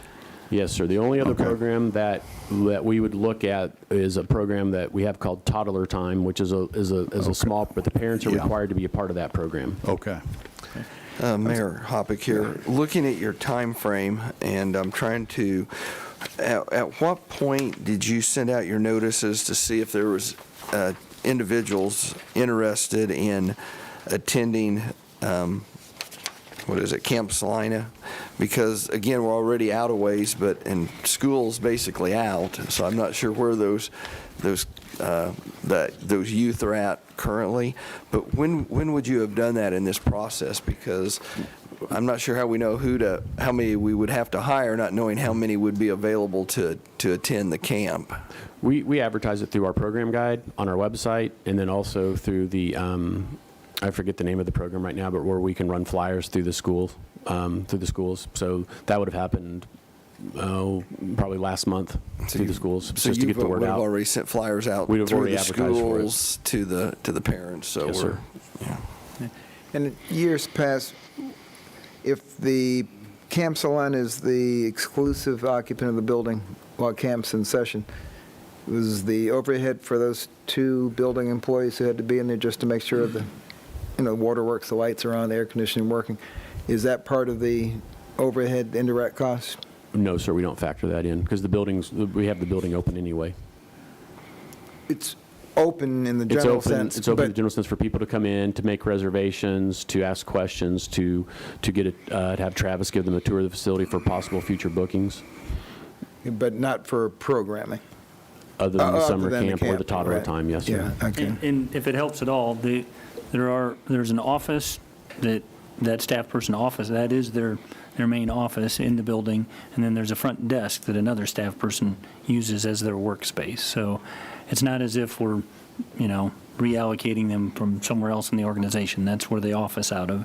And as I understand, the concern about tracking that cost to that level of detail, but we've just historically not done that across the organization. And up to this point, probably haven't had a need to do that, yeah. Next, we wanted to provide you with the 2019 Fieldhouse revenues and expenses and programs. You can see the monthly cost and the cumulative cost. Overall, the overall cost recovery. Chris? Yes, sir. Mayor Hoppick, before we go there, I think maybe we should address, unless I'm missing something, I think we ought to address Camp Salina separately than the field house. I Yes, think sir. that's another discussion. I would like to,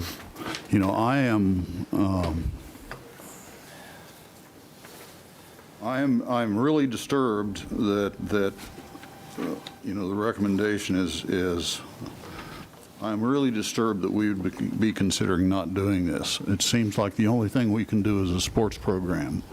And to say that we don't have the budget for this, but somehow we found $75,000 for baseball concerns me a little bit, particularly since we took staff that would have been allocated to help this, and they're going to be working on baseball fields.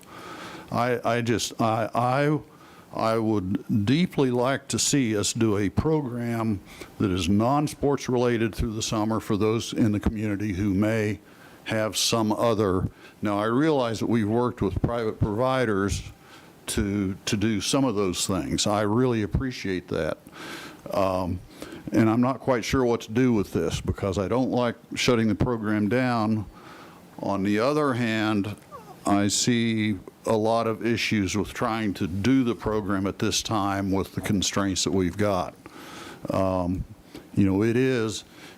are lots of challenges, and yes, we can probably come up with a solution or a suggested solution with each challenge, but at some point, as they start stacking on one another, you've got food, you've got the staffing issue, you've got, the licensing issue, whatever.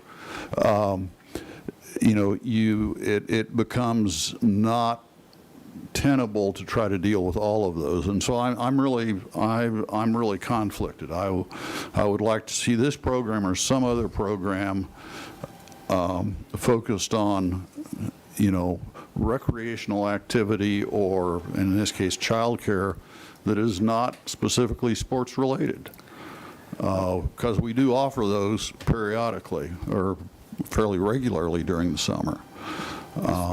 Commissioner Davis, and this is probably the only program that would hold on to kids for 10 hours a day even if the price was bumped up to $150 a week. I mean, that's still a bargain as far as the price. The programming may be changed a little bit, and you'd probably only have, school here starts, second week in August, so you'd probably only be able to run it for 7 weeks if you started ramping up at the end of this week. But I just see a lot of families negatively impacted, and I don't know what other arrangements being made, and I wouldn't expect you to call everybody who participated last year to see what their plans are. And I don't know how, what it would take to resurrect it, but if I had a crystal ball, I'd sure like to see what it looked like in 4 weeks. Because the amount that we would have to subsidize, again, if rates weren't raised, would probably be relatively small, considering.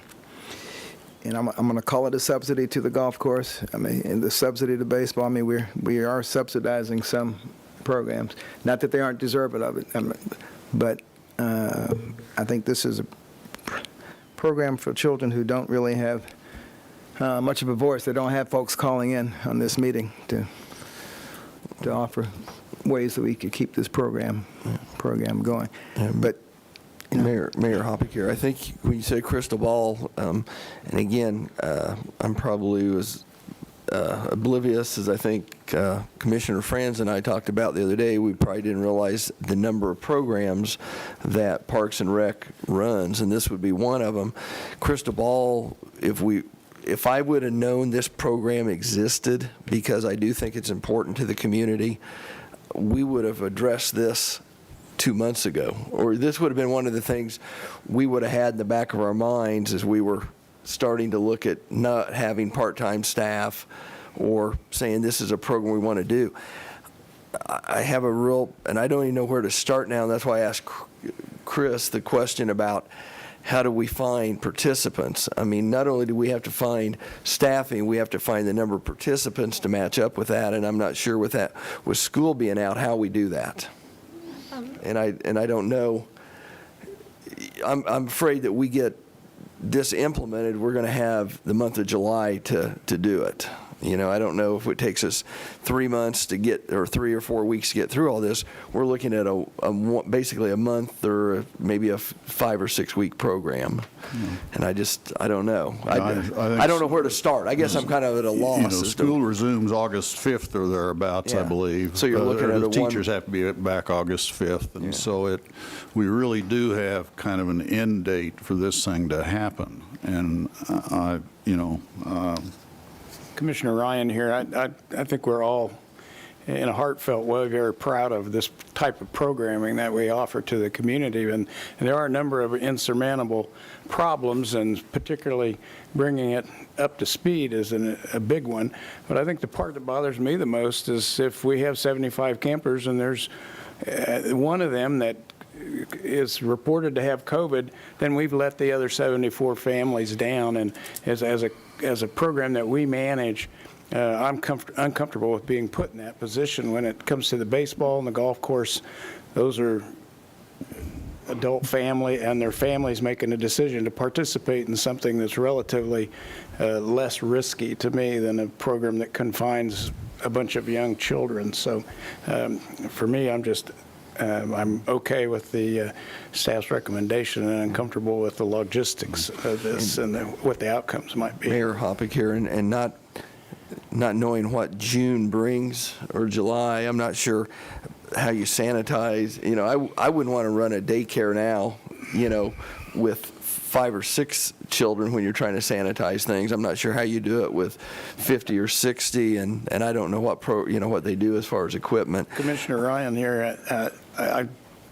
my gut is that Salina is behind the curve on this COVID, like many other things that happen nationwide, and we haven't begun to see the incidence of it here. And taking a measured approach with maybe allowing the baseball and the golf to see what happens is a good first step. It's really going to we have to rely on the public continuing to do the measured activities and take the precautions that they need to. But jumping all in is, I think, a dangerous move to make. Which one of the governor's phases would we have to reach to even open a camp like this? Well, the question that was raised about whether daycares have some exemption So if you call it daycare, from the mass gathering is a good one, and I don't know the answer to that. But assuming that we wanted to get to the 90 phase because we're at 75, and then adding 2 weeks, if that's the only delay that comes into play, then I think that would be June 15th. But I lost track of how many ifs I put in the June answer. 15th, before we could even make the offer to someone to say, hey, we want to hire you. I mean, because if you did it now and then June 14th comes and we don't advance, then, well, I guess we don't need you after all. Well, I think if the desire is to say we're daycare and we want an exemption from the mass gathering limit and we're going to proceed, then that 90 number isn't in play and the June 15th date might not be in play.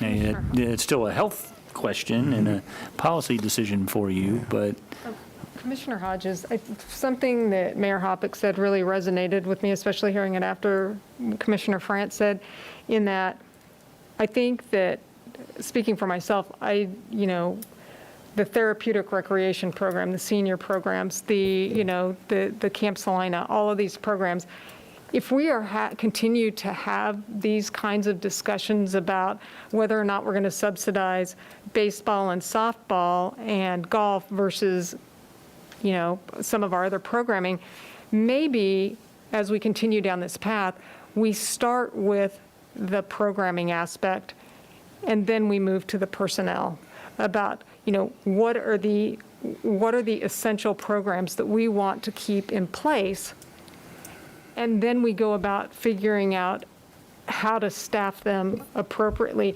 instead of, as pure as I know our motives were about keeping everyone whole and trying to ensure that all of our full-time employees were taken care of, I think something that I see as a result of our conversations and none of us wanting to probably make the decision that has to be made is that we really would have preferred to keep some of these programs intact, but now by virtue of the fact that we've said we're eliminating all seasonal help or whatever, we're not in a position to do that.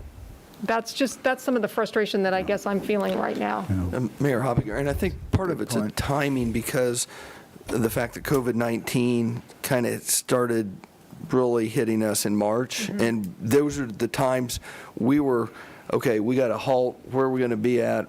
We didn't have time to look at these programs.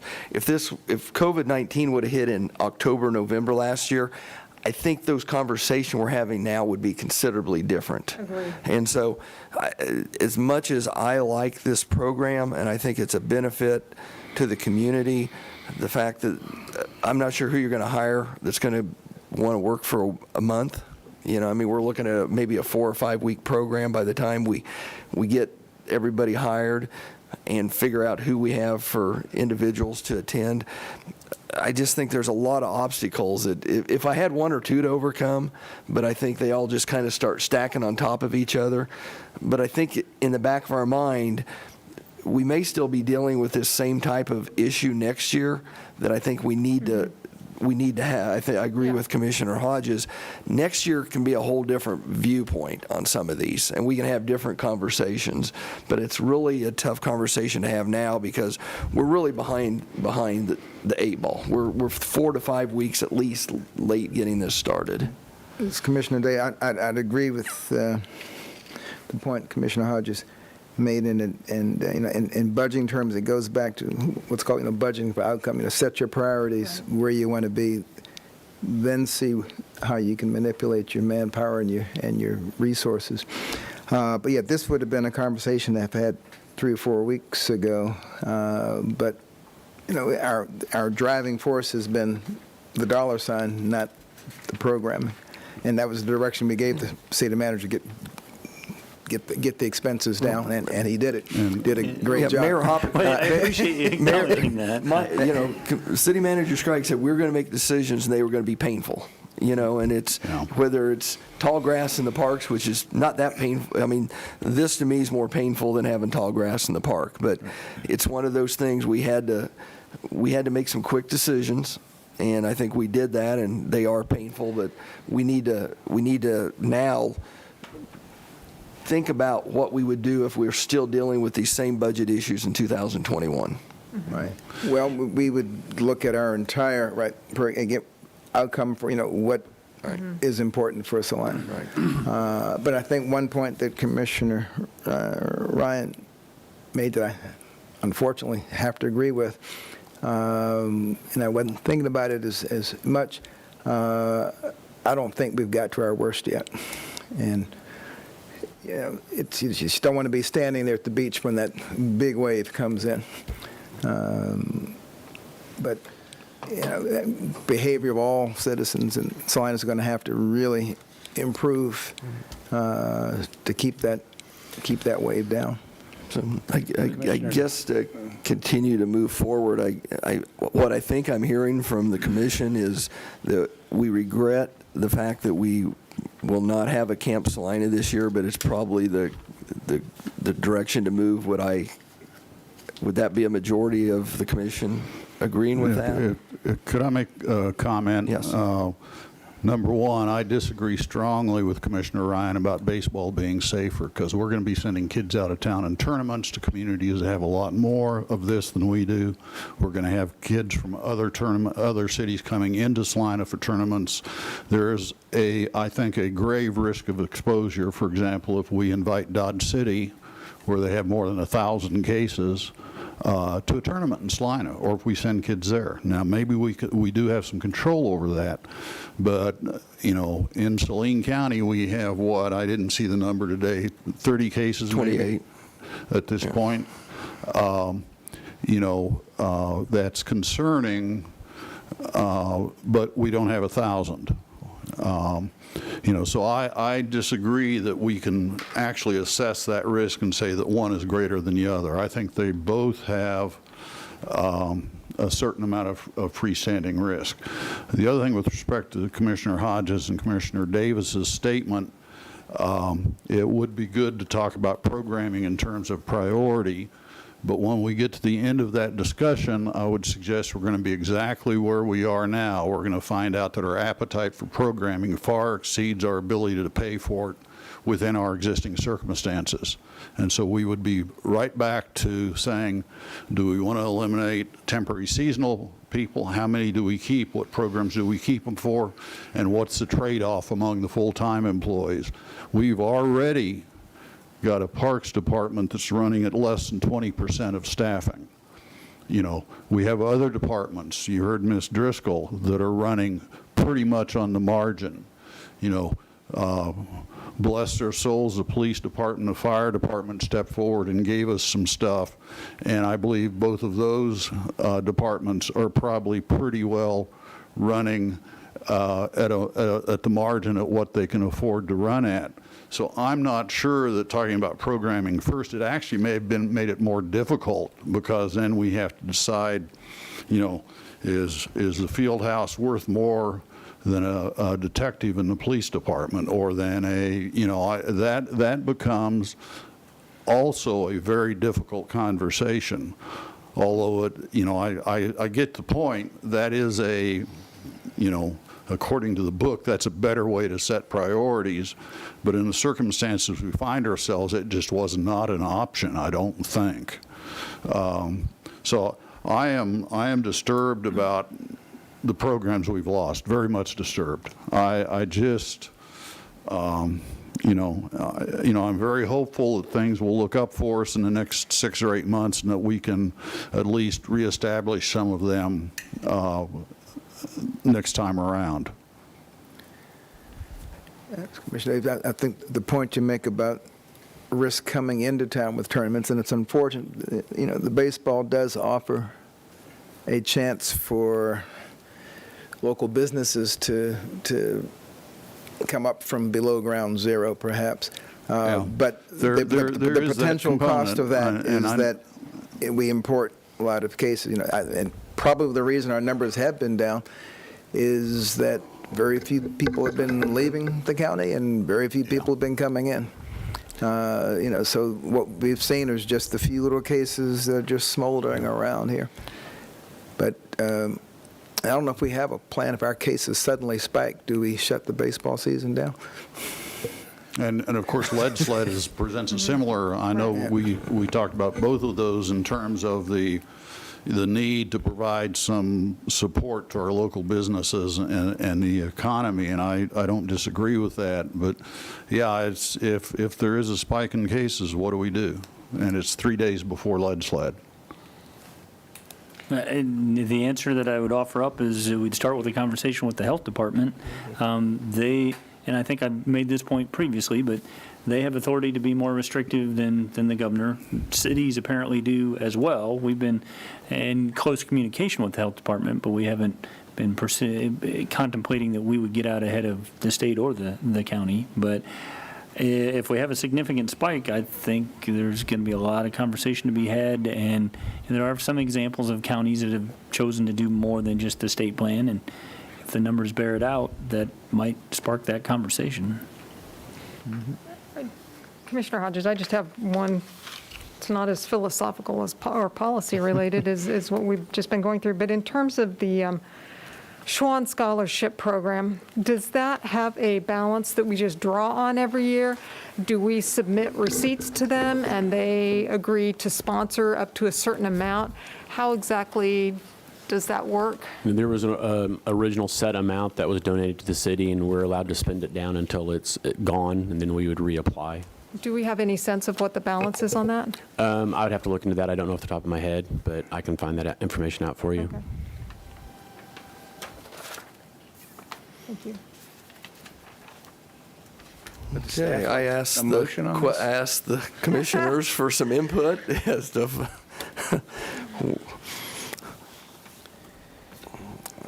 I guess I'll talk first. I regret the fact that we at this point are are late, and I probably would have to say that I can't see how we move forward with Camp Salina based on the time frame. And again, a little bit of a health issue is how we would continually sterilize equipment and things with 70 or 80 youth running around too would be a little bit of a concern to me. I hope that we do it in years past to some degree. I mean, I don't know, never had to clean up behind that many kids on a daily basis, but I'm guessing must be guidelines for how you clean any venue. It's probably a little more costly, because say anything gets better if you measure it. So if folks know it's being watched, they will spend more time and expense to clean it. Mayor, do we need to take public comment on this? Probably could. Yeah, probably a good idea. If there's any callers that wish to address the commission, please press star 9. While that 20-second delay is working, are the usual counselors high school students doing summer jobs? They're, The youth counselors? but they're usually school teachers. Oh, really? Okay. There is one new caller that joined the group. Their phone number ends in 5829. If they wish to address, last time I called them out and they didn't want to speak to you. If caller ending in 5829 wishes to address the city, there we go. I'm going to go ahead and unmute you now. 5829, you are unmuted and should be able to hear us, and we should be able to hear you. And if you have sound in the background, please turn it down, and please take your phone off of speakerphone and just listen with the earpiece to avoid feedback. Oh, are you there? Yes, I am. Yes, go ahead. I'm very concerned. I think that this is Nancy Hodges, and I have not spoken with my daughter-in-law on this subject, so that's not an issue. I can speak for Salina Child Care, and we are open. We are essential. I think Martin Luther King is also, and I know the YM is also. So I think the concerns about COVID have certainly, if it's an essential facility, which the Field House program has been in the past, and I think it is licensed as a daycare. I mean, the training for staff has been for daycare, and so it is. I think it is called a daycare center also. I would suggest that the parents would make the decision. There are a lot of parents who are still working and who do need daycare. And I would think they would make the decision about whether the sanitation is right or whatever. Those decisions, we can do all we can do, but if we're an essential service, then we are an essential service. And I contend, I agreed with Commissioner France, it's a lot more difficult for traveling teams, for you all to project how COVID-19 might affect them than it would be a daycare center at the field house. And I also contend that there are a lot of staff that worked there last year, probably would like to have a job this year, and I'll bet you money you could work 5 days, long hours, and get everybody up to snuff and get that thing going, because I think it's extremely important. And I've had a great-grandchild who's been in it for several years, and it is absolutely a wonderful program. And that's all I have to say. Okay, thank you, Nancy. Thank you. It looks like we have another caller. Phone number ending in 4901. Please take your phone off speakerphone and turn down the background sound, and I'll unmute you now. 4901.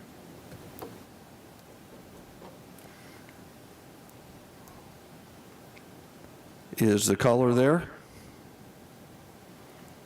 4901?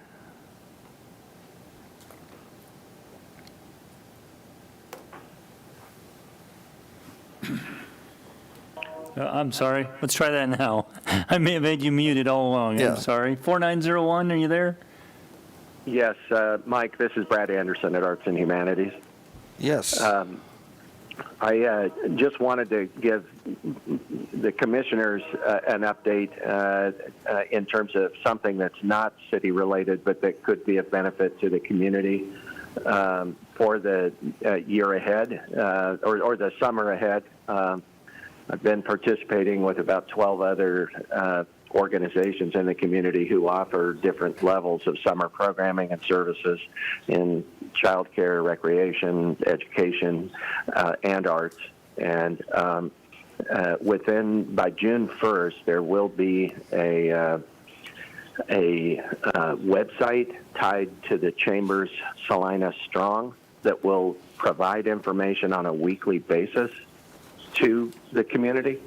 The details of that and exactly which programs and services that are offered from a wide variety, from the library to the Y to other organizations, are going to be populated on that list as a central place for citizens to be able to find summer activities, programming, and enrichment for their kids. So just want you to know that while the camp discussion is important, there are other things that are happening that just haven't been publicly released yet, but will be in the next couple of weeks.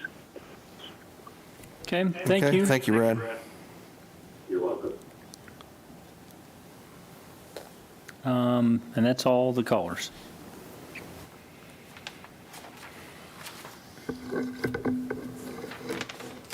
Okay.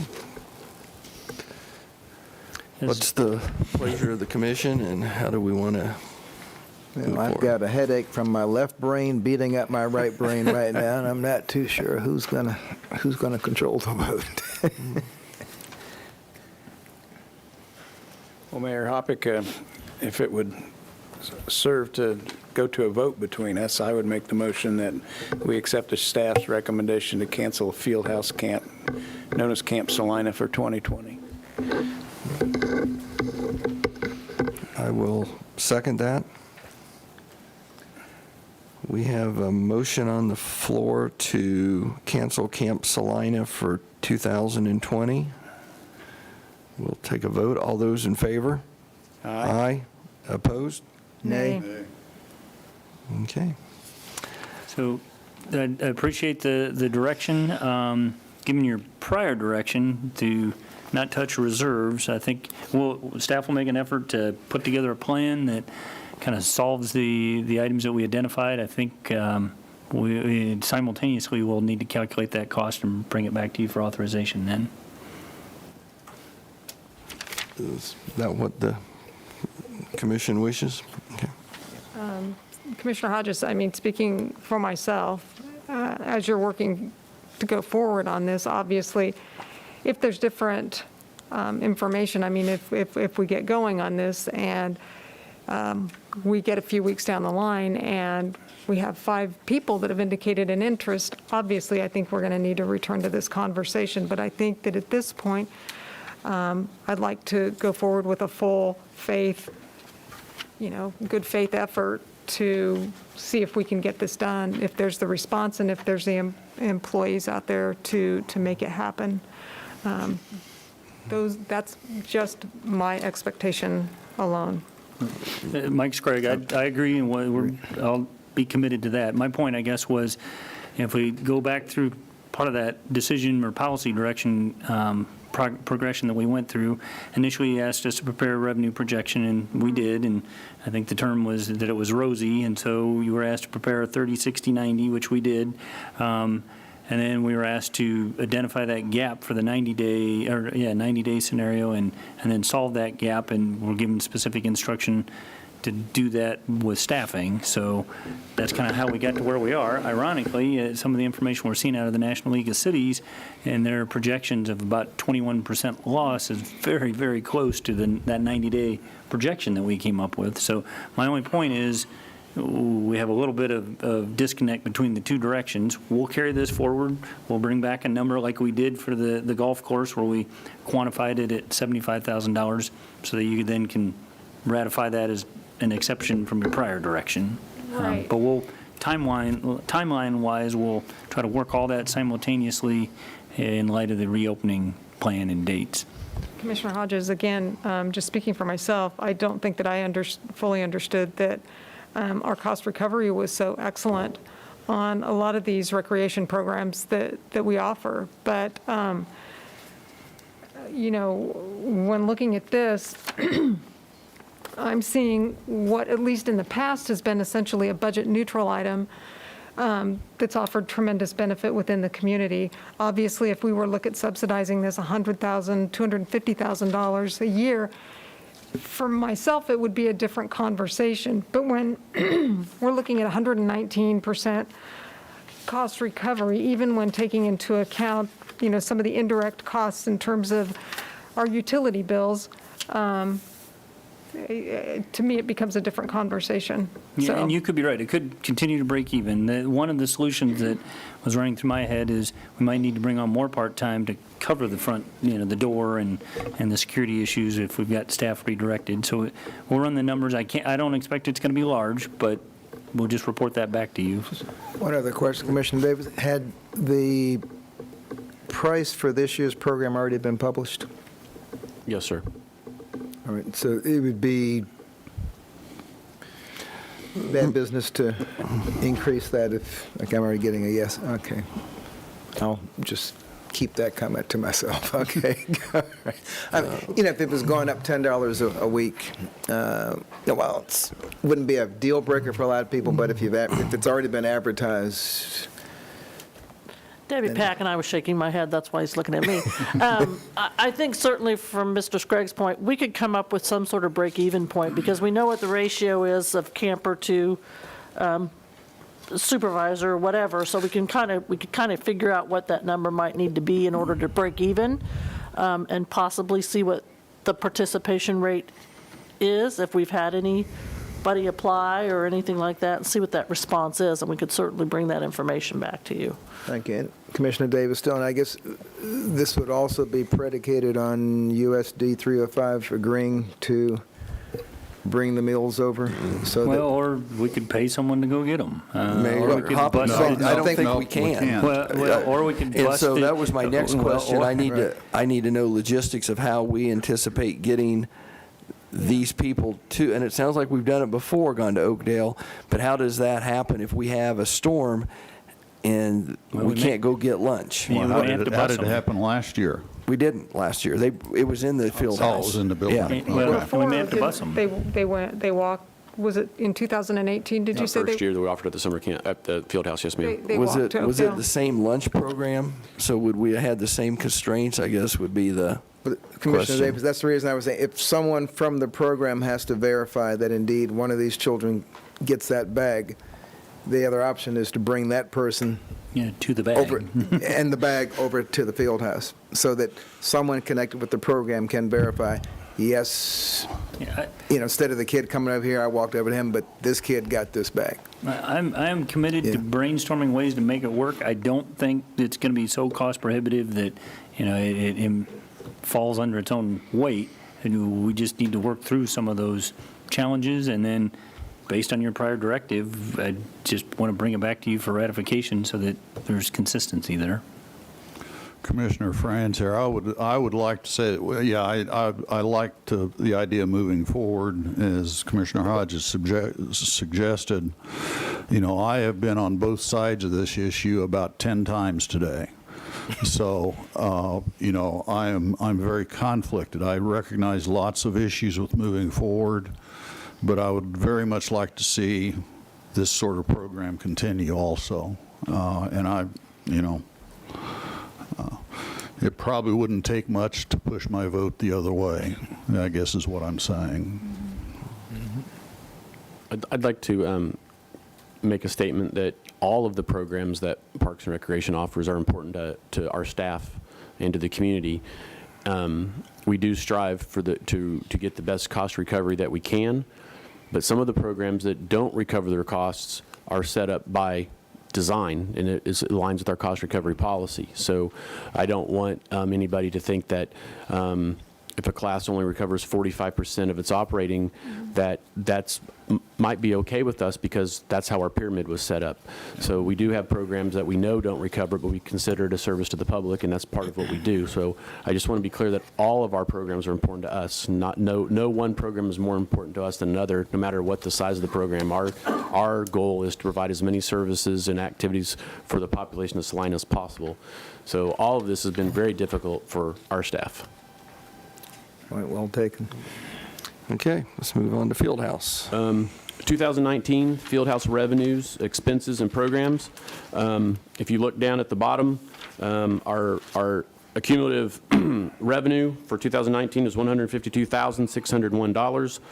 Our expenses were $244,993 for a cost recovery of 62%, which is well within the average of parks and recreation facilities. It's not 100%, but in our line of work, it's a acceptable number.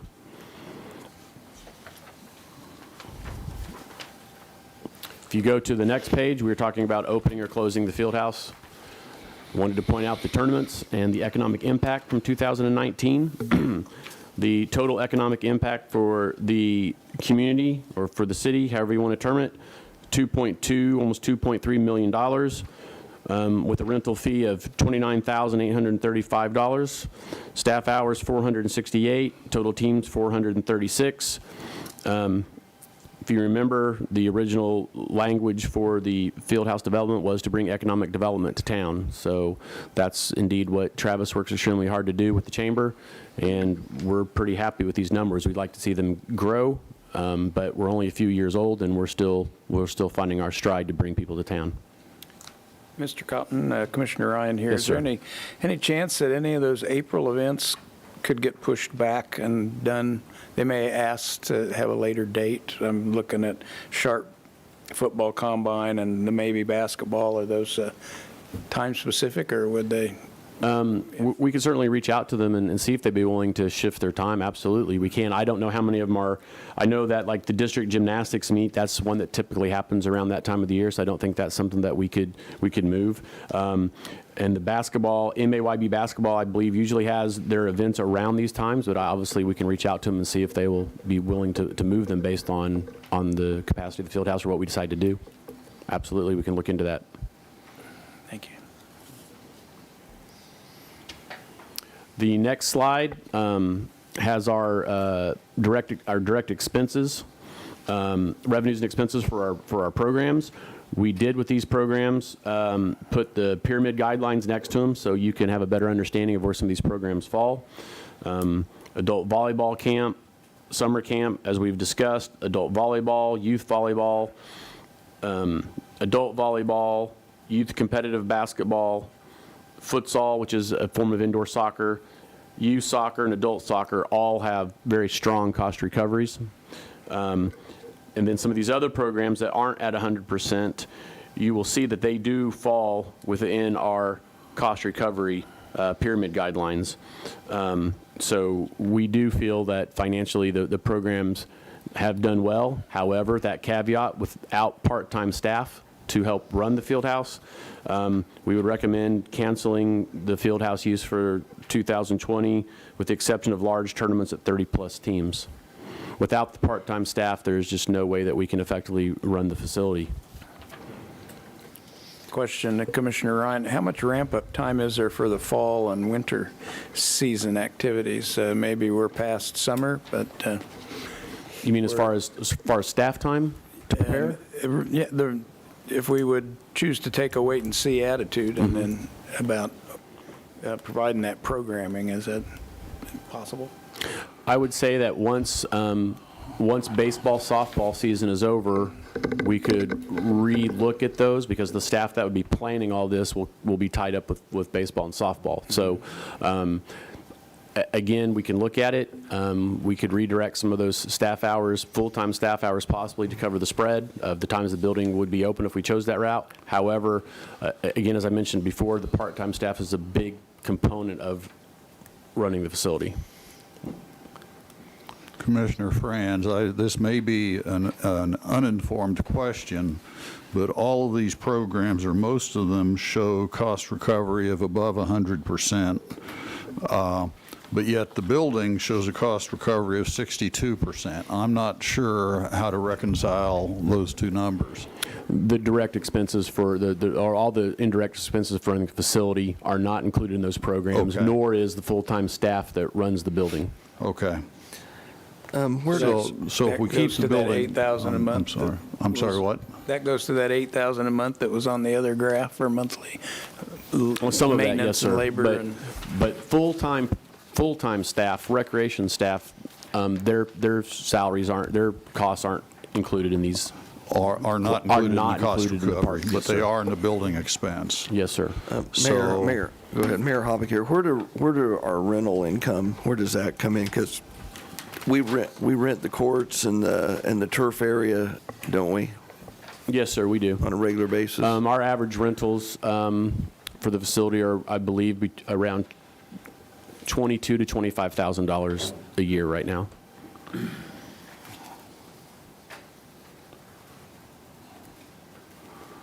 So we'd be not only would we be cutting these programs, we're also cutting the rental to the local.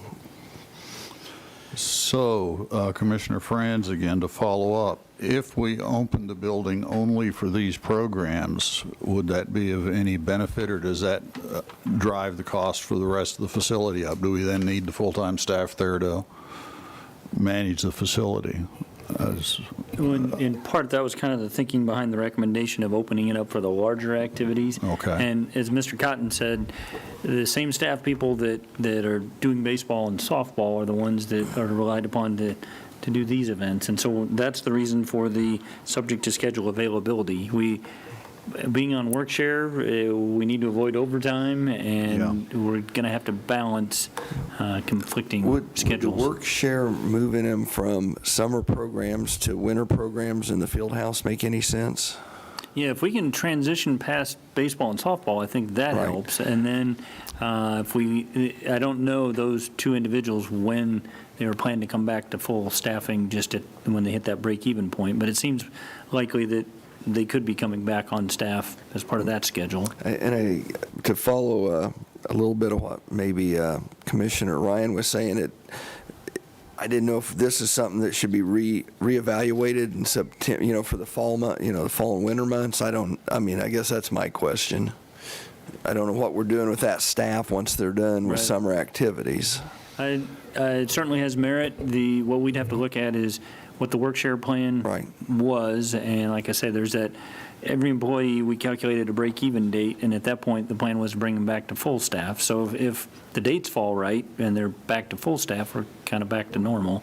If not, then we'll have to look at the end. It's not, there's financial impact to the city, but there's also financial impact to the employee, more Right. so before July 25th, when that $600 a week is in play. But Mayor Hoppick here, and again, we have a 60-day lag, so we're going to in July we're going to find out what happened in May. June we'll find out what happened in April, so we'll have a little bit better idea of where our income is also as we start to address personnel issues as we move into the fall and winter. So I think this will probably be more a function of when the staff come back on full schedule, and then they're available to support those activities. And if they're an activity that breaks even or makes money, then we want to give that some serious consideration. Commissioner Davis, when does the bulk of the baseball season end? Well, historically, it wound up in mid to late July. However, everything's been pushed back. So I would say, I've heard, not substantiated, but I've heard that it could stretch into September in some instances, depending on reopening, depending on COVID numbers. I mean, there's so many factors in play right now that we just don't have a solid idea of when it's going to be over. But I've heard September. And that would be weekend for teams that would not be impacted by players being back in school.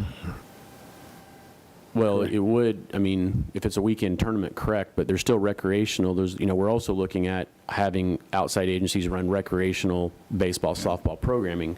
We have lights at most of our fields, so, they could stretch it as long as they need to, in that caveat. So we haven't seen a schedule yet on outside of the tournament that that Mike was talking about earlier, we're still waiting to see the schedules for the recreational leagues. So I don't have a good answer for you, but I have heard September being passed around as a possible time for baseball to end. Okay. Question for Mr. Tragg. I received email from Senator Hardy about a bill in the Senate that was going to change some of how we would approach our raising of our mill levy. I think could you elaborate on that? Is there any chance that would pass? As I understand it, there's notification issues in there for all of the taxing entities except the school boards, and then also we'd have to put any increase in the mill levy up to a vote, which, if we were going to fill a gap in our general fund, that's probably the way we'd have to look at it, but we may be restricted from doing that in the future. Correct on all counts. That legislation has been pending. There's what's called the Taxpayer Bill of Rights, or that kind of general philosophy. You see it in Colorado and Missouri in particular, and Kansas has kind of been incrementally imposing more restrictions on tax lids, that type of thing. The bill that you're talking about does have some pretty onerous public notice requirements, and it creates a timeline and creates a lot more process, and I think it is intended to cap taxes and just add a lot more process before taxes could be increased. So if we find we'll have to see what the legislature does when that takes effect, and then if we find ourselves in a situation where we think a mill rate is necessary, that's a whole new process. Now, having said that, the prior direction that you gave was find a way to balance this without touching reserves. If everything that we've done is effective, we ought to be able to get through 2020. Projecting 2021 is pretty difficult right now, but some of the conversations that we've been having is trying to identify kind of a baseline budget and then additional expenses if the numbers bear it out. Some of the information I shared with you today had projections of this financial impact lasting as much as 3 years. So does the property valuation number the county use include the new construction in the Star Bond areas? We don't receive any of that, but is that become part of that overall number? There's adjustments for inflation and new construction. The general intent is for the community to be able to get the benefit of new construction, but not get the benefit of just inflation. Now, in the Star Bond district or in a TIF district, that growth is captured. That's new increment that's captured and redirected towards the bonds. If that number's going up, are we forced to lower our mill levy to stay the same? That's what I understand the intent of that legislation is. Boy, I'd have to look at that in greater detail to answer that. That's an interesting question. And we have other projects on the horizon that could factor. I see us having detailed budget conversations for quite some time. Commissioner Hodges, I don't mean to take you off that track because that was very interesting. Are you finished, Commissioner Ryan, on that in terms of the? No, I think the legislature is going to address it maybe in their wrap-up stuff. I think, the focus of this commission at the beginning of these troubles was that we're to be nimble and austere, and it kind of frames our focus if that becomes the reality in the future. Commissioner Hodges, something that I'm realizing the deeper we get into this is that while I understand the basic outline of the shared work plans, I think that, as we discussed about whether we talk about programming or staffing first, or, how long we're looking at doing this staffing,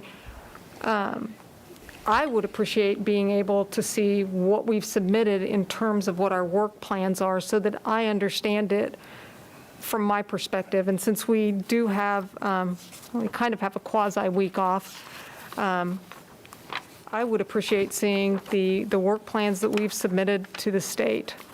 On just kind of a tangential note to this, but it's something that I'm realizing that I don't understand, and it would help me to be able to just take a look at that and be able to digest it and think about it. So what detail is it that you're looking for? I think I would just Employee- like to receive a copy of whatever our packet of materials look like that we submitted to the state Right. for our various work plans. You know, our packet is by name, social security number, and pay rate. But like in terms of, obviously, I Right. you can't share it and I don't want it, Right. right? I mean, no, I don't want that at all. But just like in terms of, say, like a department, say, like we're here on Parks and Rec, and, you're going to have, this person doing X amount of work, and what are the parameters? I'm starting to think about issues like, we talked about bringing in part-time seasonal staff and how that would impact the shared work program. I'm thinking now, too, about salaried individuals, things like that. I guess the only information that I've been able to find has just been that one page on the Department of Labor shared work program, and I guess I personally would like to understand better how that program works. Okay.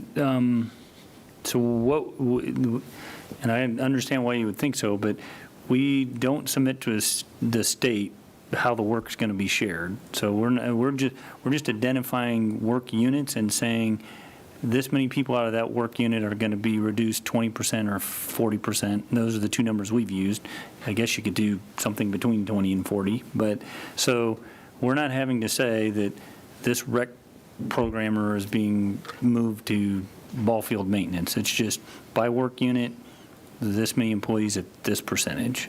And then we have to figure it out. And then I'm assuming that HR documents that in some way?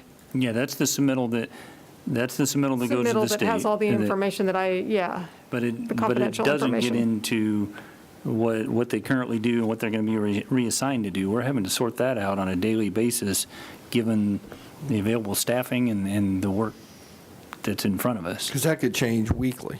I mean, that's, We're still struggling to, when we put all this together, I have to commend the department heads and their willingness to say, yeah, I think we could make this work this way, but it was not down to, it wasn't calculated to a level of detail. We're still sorting that out on a daily basis as dog calls come up and as irrigation systems break and Public Works faces a challenge. We have to take the available staff time we have and make the most of it. And the state is primarily concerned about the total on the staff time, i.e., they don't care if employee A is staffing the desk at the field house versus being on a mower. They just know that employee A, instead of working 40 hours a week, is now going to be working 32, and it doesn't matter in what capacity. Oh, God. Started again. Yeah,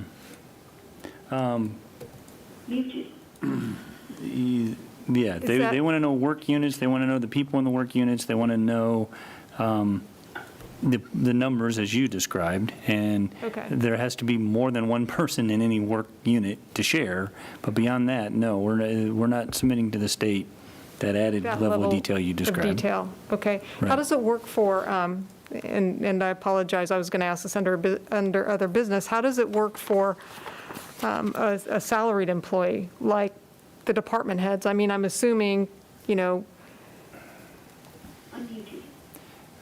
Same thing. We turn in hours. Being a salaried employee, what I've communicated and what Ms. Fisher is, agreed that that's the interpretation is, we can't have an expectation that you're now a 32-hour employee, but we really expect you to be here 40 hours. Yeah. But it's not much like salaried employees don't currently earn overtime. They aren't as locked in hour for hour as an hourly employee. But we have many, beyond department heads, we have many salaried employees that are also on work share. Thank you, and thanks for your indulgence, everyone. I'll follow up with additional questions with Mr. Scragg.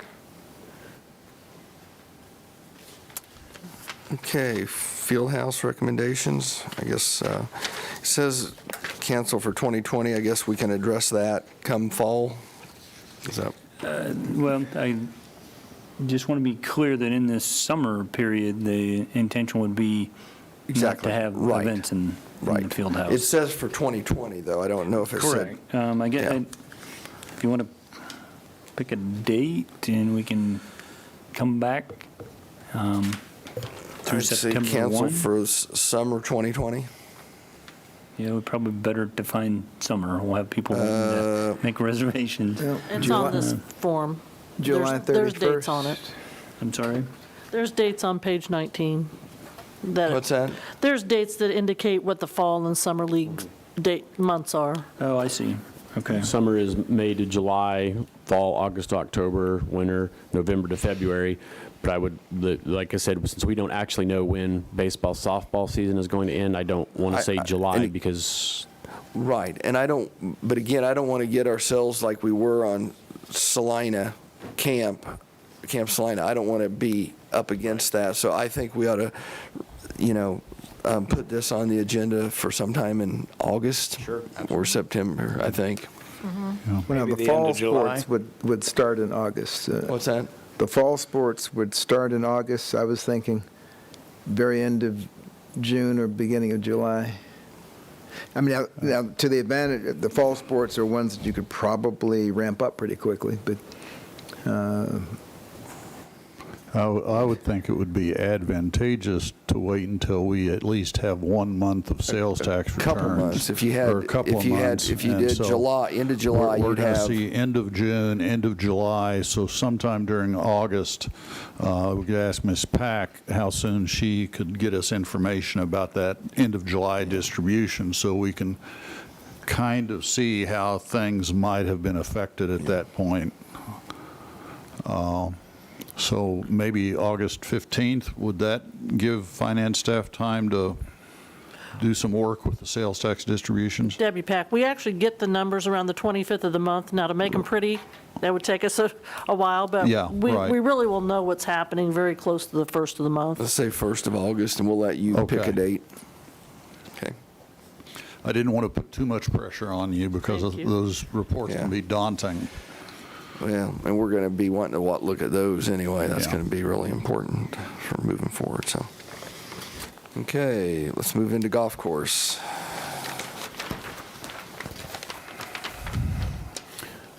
We are asked to, I'm sorry, there is a caller that No. dialed in the middle of this. So if anyone wishes to address the commission on this topic, please press star 9.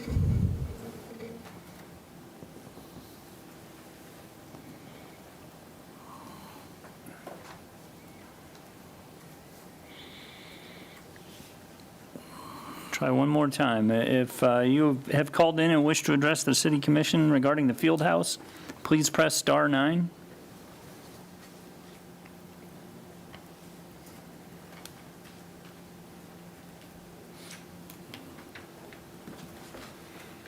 Okay. Okay, move to golf course. Chris? just before, are we anticipating discussing more than 10 minutes? If so, could we take a 5-minute break, please? Wouldn't take me 10, but. Yeah. Even a 3-minute break will do it. But, 5. 5, okay. Want a 5-minute break? Is that what you guys want? If we would please, Okay, Court. Thank we'll be back here we'll take a 5-minute break. We'll be back at 7:30.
Okay, we're back in session.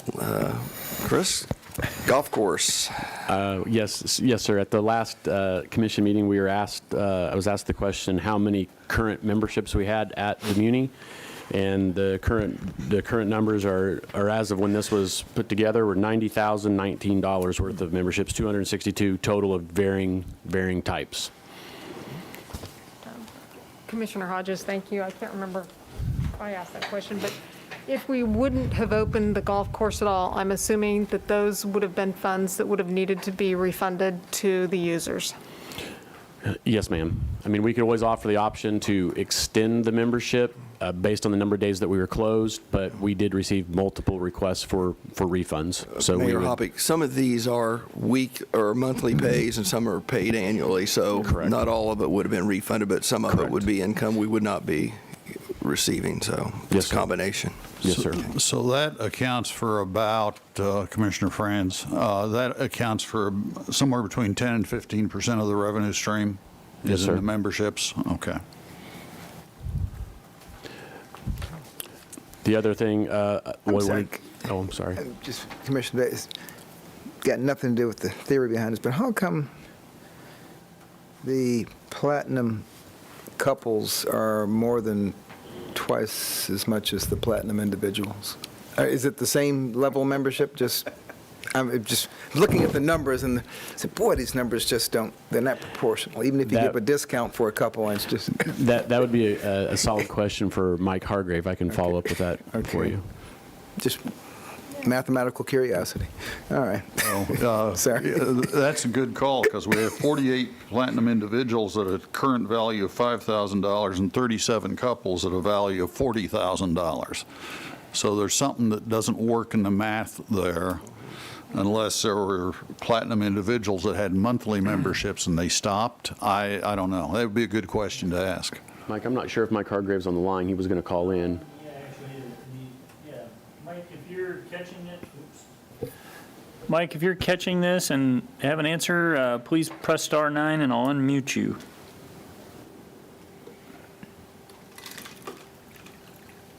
There we go. Before I unmute you, Mike, please be sure to take your phone off speakerphone and turn off any background sound to help us avoid feedback. Okay, I'm going to go ahead and unmute you. Mike, can you hear us? Can you hear me? Yep. Yes. And did you catch the question?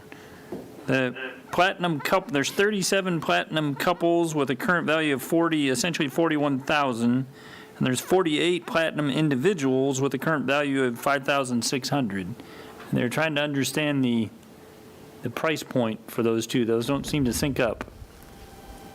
Well, what the information that I was asked to provide was of all our memberships that are currently active, and because of different renewal dates, those are throughout the entire year. And so the information that I provided was of all current memberships that are now active, if we closed the golf course and had to stop letting those people play golf, the remaining amount of time on each one of those memberships would necessitate a refund of a certain amount of money. And it was a very long list. Of course, it was over 260, I believe, memberships.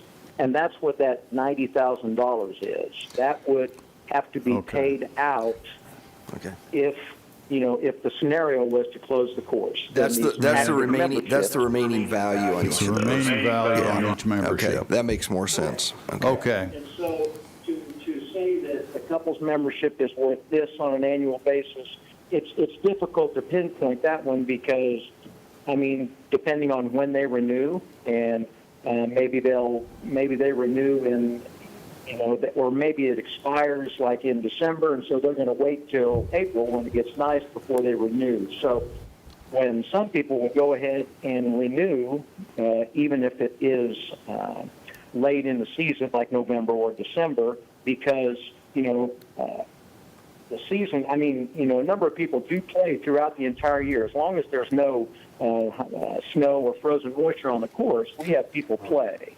And, so it's difficult to put a value on the couple versus the individuals.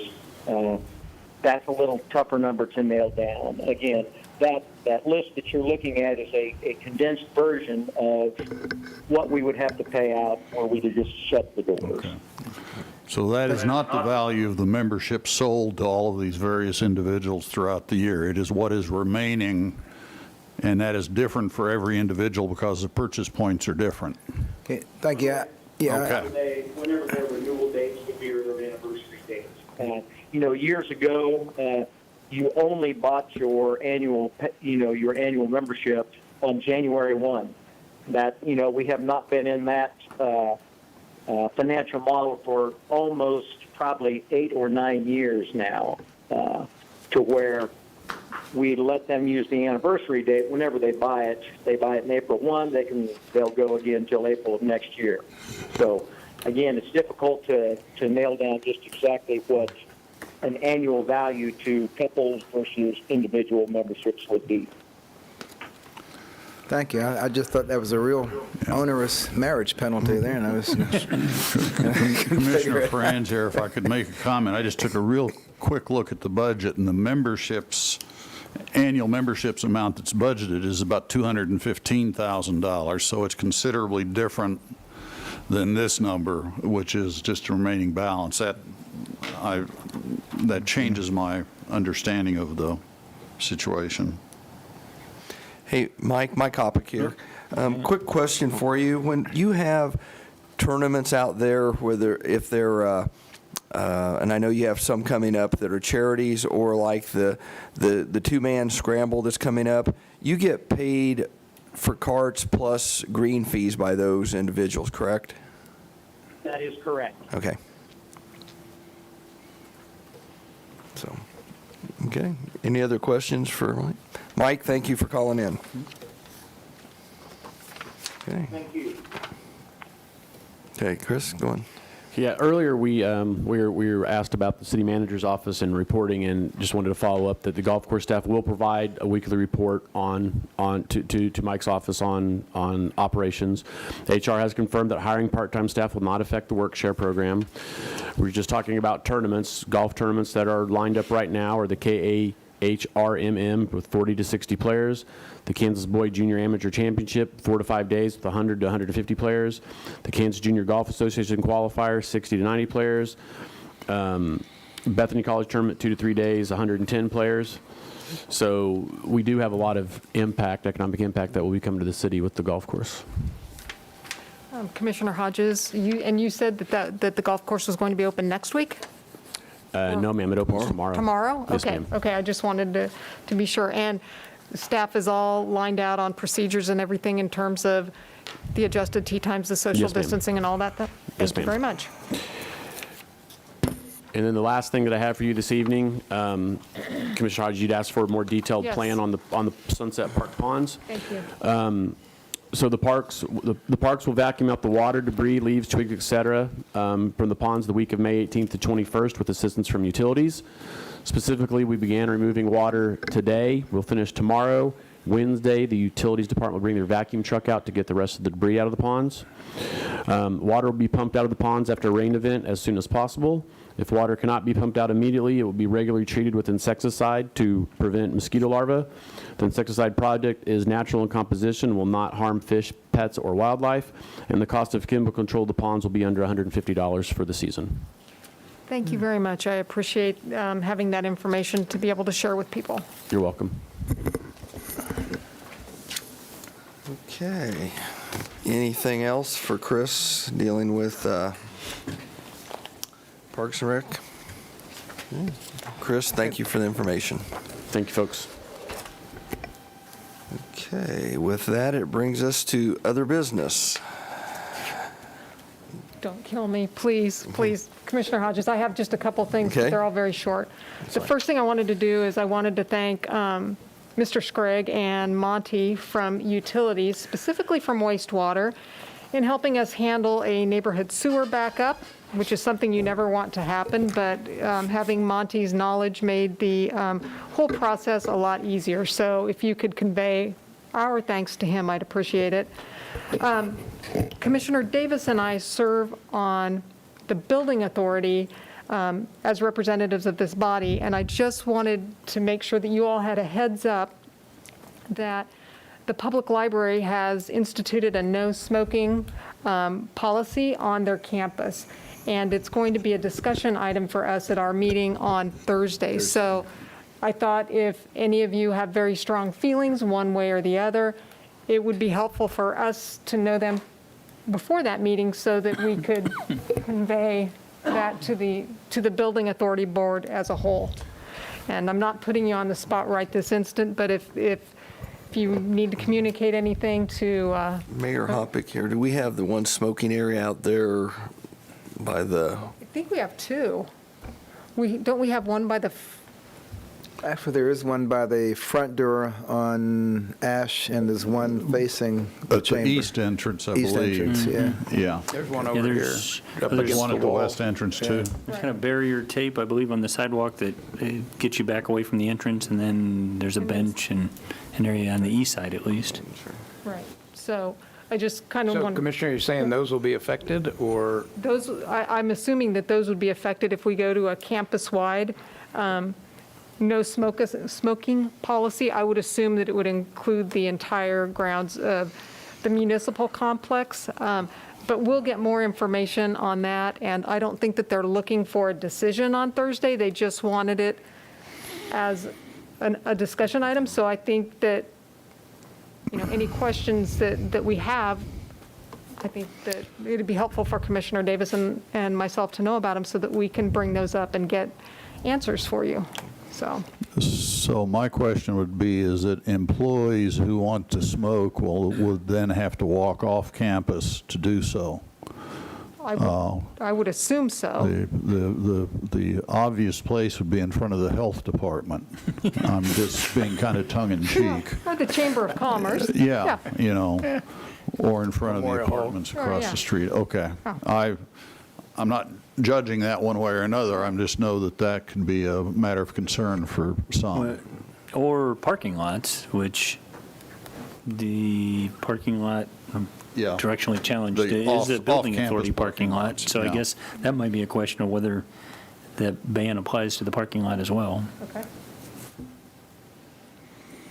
All right, thank you. Is the parking lot, I can only identify it as the parking lot where you park, the one next to Ad Astor, is that under the building authority? I don't believe Or is that so. that's just a city parking believe lot? so. that The you one that have was newly spaces? constructed on the corner of Ash and 9th Street in the southeast corner.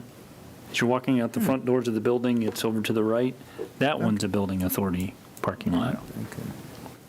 So that'd be helpful for us And to, that's part of the campus.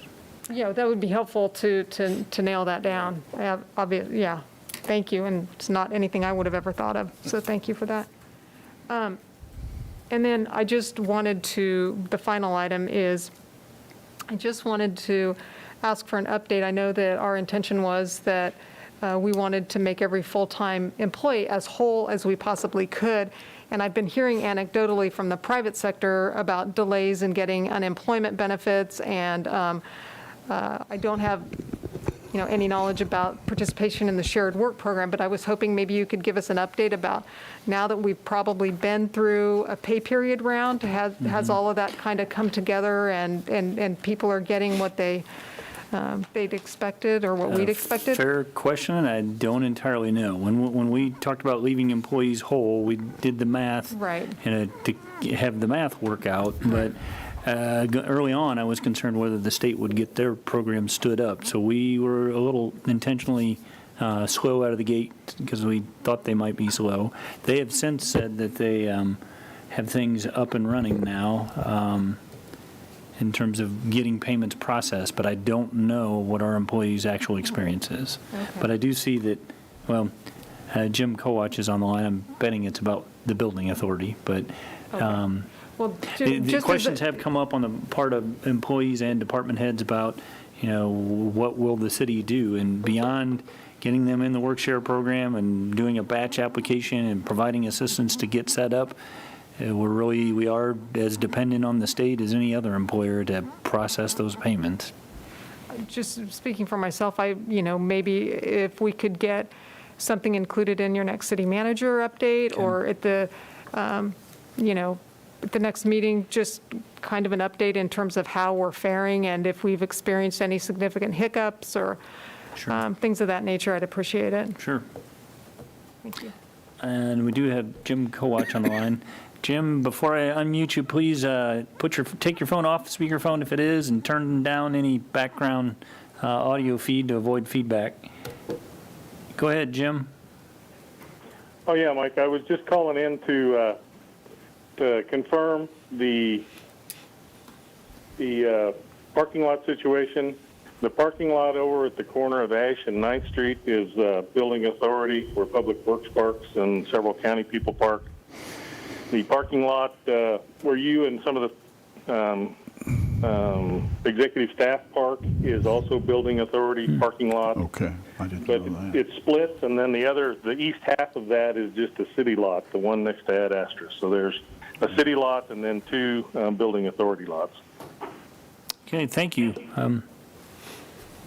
Okay, thanks, Jim. Thank you. Okay, anybody else have any other business? I think I said mine early Well- on. So. We were talking about it during the break, but I do want to thank whoever paved Santa Fe. They did a very nice job in front of the hospital. I can run across the street at night and not have to look down. It's very, very smooth. We'll see how long it holds up. But yeah, it does look good. Yeah, accept the motion to adjourn. So moved. Second. All those in favor? Aye. Opposed? See you in 2 weeks. Get a week off? Or Thursday. Or Thursday, whichever comes first. I think we ought to file a complaint about that. Yeah, I think the odds are pretty slim on a Thursday meeting. Okay.